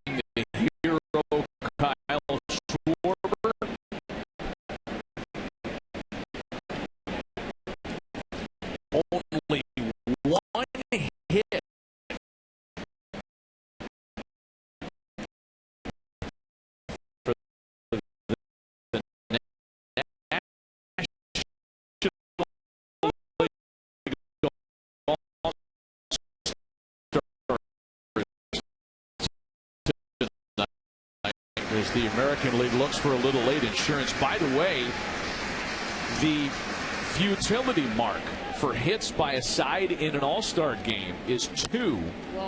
The National League squad of 1990, all of 2 base hits. Wow, that's in jeopardy tonight. The combined low hit total is 8. That too looks like it's hanging in the balance. That was back in 1968. Amazing. The year that was fondly referred to as the year of the pitcher. Oh, it's turned into that. But, you know, Bob Gibson, Mickey Lolich and company would go out there and yield like 2 base runners every night. The ball and 2 strikes. Rutschman with a chopper for Lopez.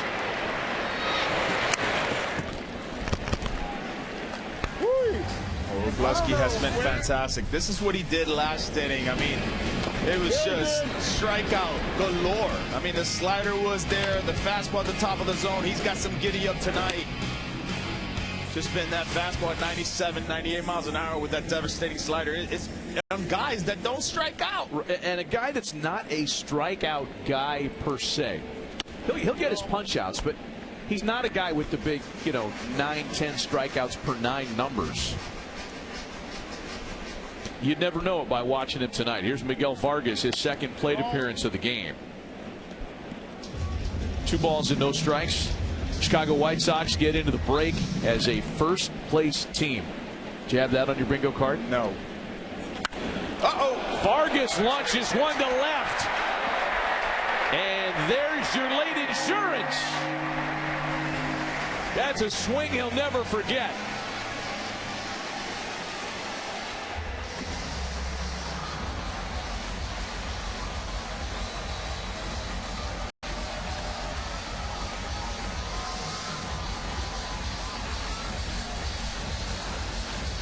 Miguel Vargas, Havana, Cuba's finest. His father was an absolute stud in Cuba. His son now is an absolute stud in the U.S. And now he just homered in the All-Star game. 4-0 American League. Some louder contact now as Kevin McGonigal sends a line drive foul. It feels like we've seen that same swing all year, right? Hanging breaking balls, pull side power. The guy who was the #1 prospect for the Dodgers at one point gets traded to Chicago. Now is one of the best players that the White Sox have. Just the 4th ever Cuban-born player to homer in an All-Star game. I remember watching him as a youngster coming in from Cuba, asking me how to hit velocity. How do you do it? Now he gets a breaking ball and crushes it. Ball and 2 strikes rather to Kevin McGonigal. He's on cloud 9 right now, man. Yeah. You hit an All-Star game homer. I asked him, who's more excited, your dad or your brother? His brother throws batting practice to him. His dad does his fielding with him. Every single day, all 3 of them go to a field near his home, catch ground balls, and then go hit. It's a team effort, team family effort, and now he just hit one for his whole family. Remember, he was developed by the Dodgers. Mike Tozar signed him. Homers against a Dodger All-Star. I mean, it's even sweeter for Vargas in that regard. Well, the same scout that signed Jordan Alvarez, the same scout that signed Miguel Vargas. There's a lot of Cuban connections there. Cuban connections, Dodger connections. And McGonigal holds off. It's 2-2. As much as Dave Roberts doesn't want to see his guy give up a home run, there's a little insight, I promise you, with Dave Roberts that has a little, good for him. Good for Vargas in an All-Star game. And McGonigal swings and misses. Basketball guy. Goodman throws down for the insurance on the strikeout, and here's the swing that he'll never forget. He knew it was gone. He's looking at his buddy Wroblewski, saying, hey, I got you, man. That's way back. You don't see many home runs like that unless it's the home run derby, let alone a game. Selfie time.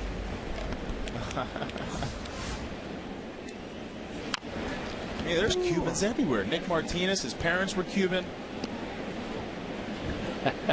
7 Cuban-born players here. Never seen before. Tristan Peters making his first plate appearance. The Chicago connection getting involved here this inning. Woo.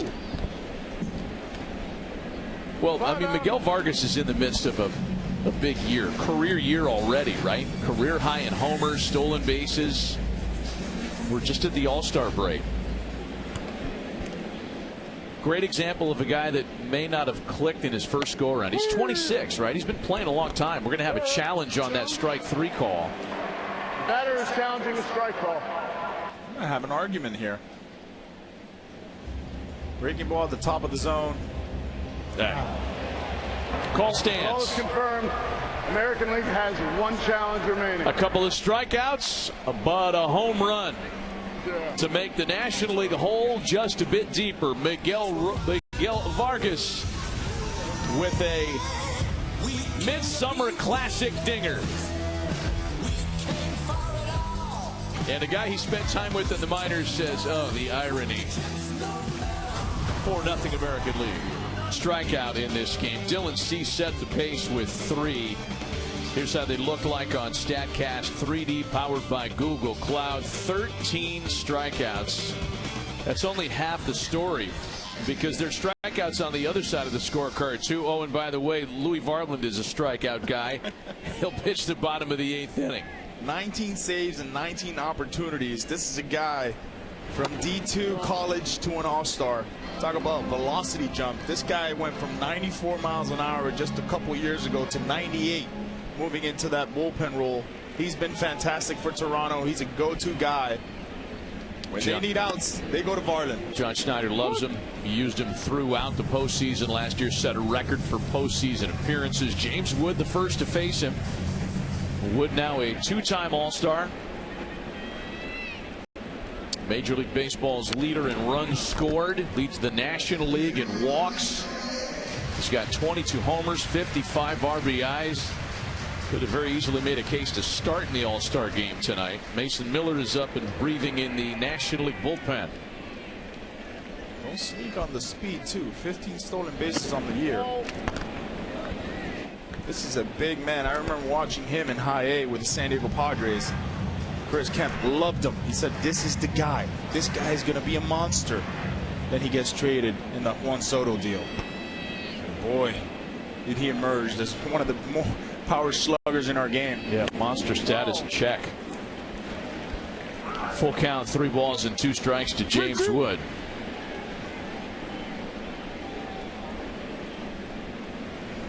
Only a handful of players in franchise history have appeared as an all-star at a younger age than Wood. He is called out on strike 3, and with that, this game has set a new all-star game record for combined strikeouts. That is the 25th of the night. 25 combined strikeouts. I mean, it just tells you the stuff, right? It's the high-octane 98, 99 with the spin, as we saw there with Varland, 3-2 breaking ball. You got to swing early. There's Pete Crow Armstrong now. That's one thing I did during my All-Star. I wanted to swing on the first pitch. Didn't want to punch out? They don't want to punch out. Yeah, I get it. Put the ball in play. That's kind of a human rewarding. thing. Yeah. And PCA gets rewarded. Just the second hit of the night for the National League. He's the guy that's going to start a party. They got the right guy at first base now in PCA. Loves to run. Will try to run. But wasting no time. Second pitch, getting that breaking ball. Made some mechanical adjustments. That's why he's been hot. He just stays on this. Just catches it. First plate appearance for Hunter Goodman tonight. Broken bat, liner to short. McGonigal makes the easy play of it, and it's a quick second out.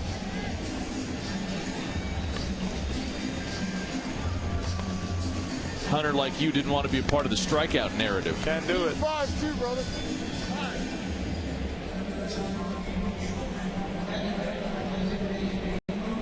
Ivan Herrera will pinch hit now. And this was one of the moves that Dave Roberts told us he'd make late in the game. He'll try to get Herrera a chance to swing the bat one time. First career All-Star selection took the roster spot of Shohei Ohtani. When Ohtani informed the world, much to our great dismay, he wasn't coming here this weekend. Great bat speed. His May surge was outstanding. Hit for a 294 mark. 13 RBIs in 26 games. This is a guy who's got elite bat-to-ball ability. And the first All-Star from Panama since the great Hall of Famer Mariano Rivera.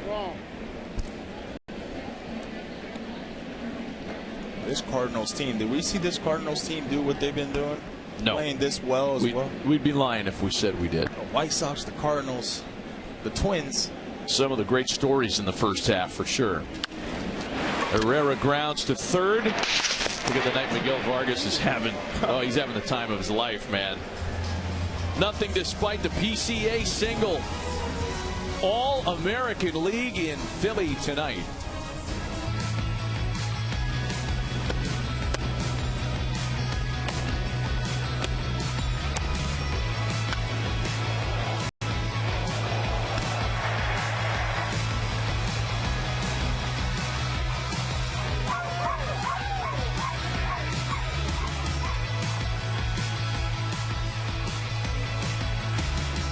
American League has led it ever since the top of the first. The 3-0 lead ensured by the Miguel Vargas homer in the top of the 8th. And the trouble the National League has had generating base runners and action tonight is running out of time into the 9th inning. And the National League goes to the bullpen for NL saves leader, the only Padre at the All-Star game this year, right-hander Mason Miller. The what a best matchup. reliever in the game. Cool. Fair to say. How about power versus power with Munetake Murakami making his first plate appearance tonight? Mason Miller has been so good this year to the tune of 0 extra base hits allowed and a quick 0-2 count to Murakami. Not fair. And it's not a short sample size. He's faced almost 150 batters without allowing an extra base hit this season. Boy, how things have changed in San Diego. Last year, they sent 3 relievers to the All-Star game. Starting pitching hasn't been there. The offense hasn't been there.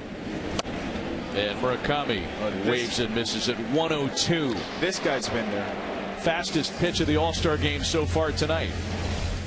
It's fastball coming right at you. Not fooling around.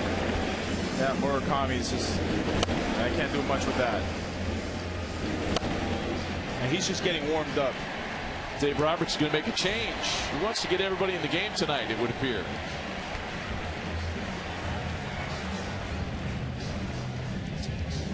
And the Phillies closer will have a chance to get a couple of 9th inning outs.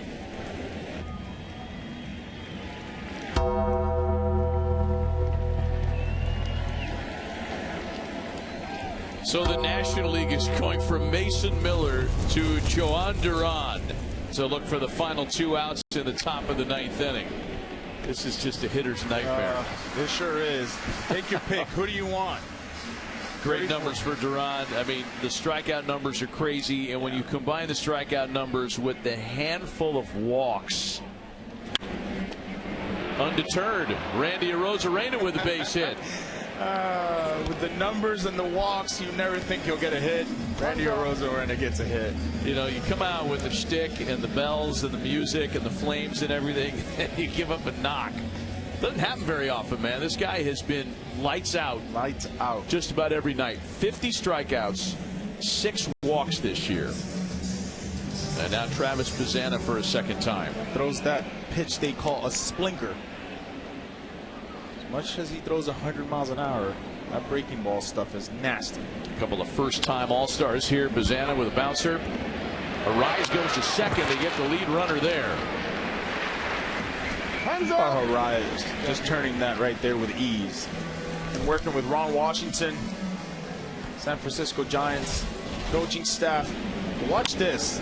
It's a high hopper. Sees Randy kind of slow down. Perfect throw. Understanding he's got time. Very underrated fielder this year. Here's Cedon Rafaela now. Same result. Chopper for Rise. Joan Duran throws 4 pitches, gets a couple of outs. And we're going to the bottom of the 9th. Last chance for a National League lineup that has been over and over again, as we see them there. They're here tonight. And they're just as nervous as they were last night. Mom and Dad both went to MIT.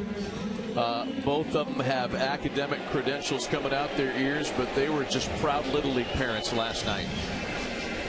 Aroldis Chapman looking to close it down. Yeah, why not? A Cuban missile. Another one. It's been a night of Cuban-American and Cuban-born stars shining. And here we go with Jordan Walker's first plate appearance tonight. He stared at him saying, wait a minute, they call you the Cuban missile. They didn't throw me splitters last night. First pitch split from a guy who throws 102. Double up on it. Why not? He can't stop smiling. I mean, check this out. Look at Walker's reaction. Wait a minute. No, this is not fair. I've heard about you, but I didn't think it was that. The career he's had has been remarkable, and I'm talking about Chapman. 15+ years, still throwing hard. He was my roommate in Cincinnati, from high A, double A, triple A, to the big leagues. Great teammate, and he's always had one thing: a good fastball. 2 balls and 2 strikes to count to Jordan Walker. And I would imagine that you'd agree with me when I say that he is likely to be moved by the deadline by the Red Sox. There is a high probability. I'm with you on that. Walker, a strikeout victim, National League down to their last 2 outs tonight. Another strikeout. An all-time strikeout leader for lefties out of the bullpen. Aroldis Chapman is one of them. The only one. If you can believe it, Aroldis Chapman was tied with Stu Miller, who went about it very differently than Aroldis Chapman, for 9th inning strikeouts in an All-Star game. That was his 8th in the 9th inning, so he's the new 9th inning strikeout All-Star game leader. I know that's kind of an esoteric collection of stats. Yeah. But Stu Miller was the dude that got blown off the mound. He was so slender in an All-Star game at Candlestick Park in the 60s. And we're going to have a pitching change. John Schneider wants everybody in the box score tonight. Thank you for your service, Mr. Chapman.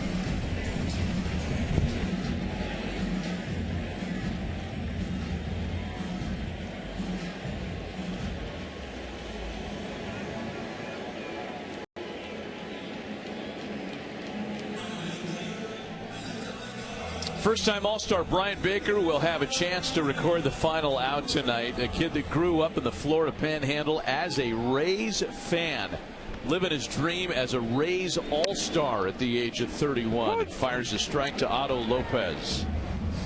He's been fantastic, right? ERA under 1.73, high octane 97.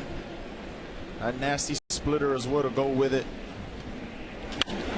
And Otto Lopez keeps hope alive for the senior circuit with just their 3rd base hit of the game. So that futility record for fewest hits by a team in an All-Star game is safely out of reach now.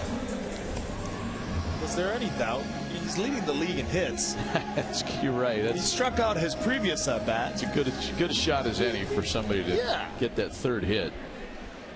So here's Sal Stewart now. Now if they can get the bagel off the board. Baker, another Rays reliever that has a devastating changeup. Throws it over 40% of the time this year.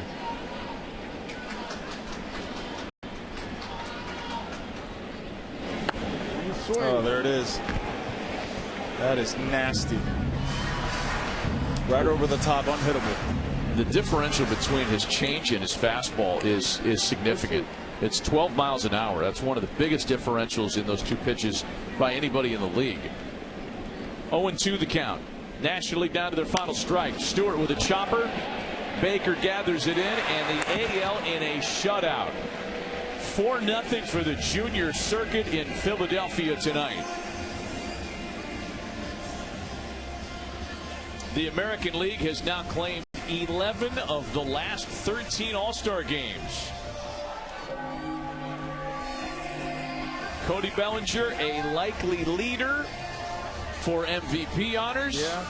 Drove in the first 2 runs of the game in the top of the first, and the AL never looked back. Well, I think just an overall American League better game, right? 7 hits to the National League's 3 hits. Well, you're looking at this arms that we saw for the American League. I mean, 15 strikeouts, man. 27 combined. A new All-Star game 9-inning record. On only 3 hits. It was just fantastic. It started with Cease striking out 3, and then from there on out, it just took over the rest. First time a team has been shut out in an All-Star game since 2013. It was when the American League won in shutout fashion at Citi Field that year. And here we are in Philly, not far away. And the AL wins in a 4-0 shutout tonight. And the AL continues to lead that charge, right? Yeah, I mean, this game had its moments. A lot of fun, certainly. And there were some dramatic moments. The Ernie Clement play was fantastic. The 3 runs in the first. The Vargas homer was fun. But for the most part, the National League didn't put up a fight. No, just 3 hits. They didn't do much. Justin Verlander sticking around for all 9 innings in his 10th and final All-Star game.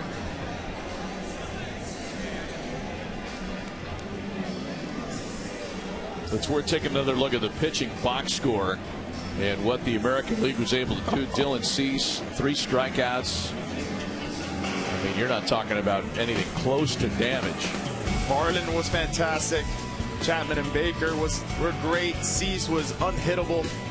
Every AL pitcher had at least 1 strikeout except for Brian Baker, who only had 1 out to get, right? Yeah. So that wasn't 3 fair. pitches.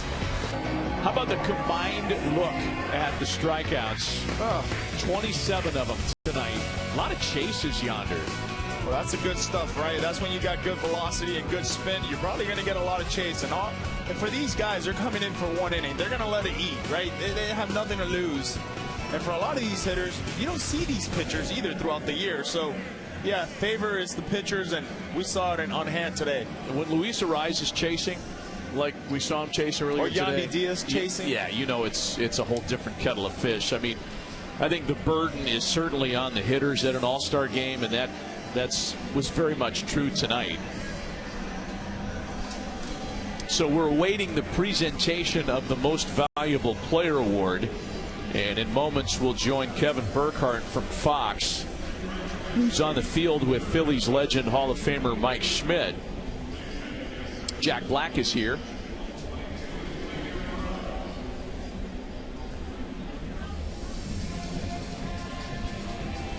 So folks are sticking around to see who will be named MVP, to watch the ceremony. We'll take a break. We'll be back with that ceremony and that presentation right after this.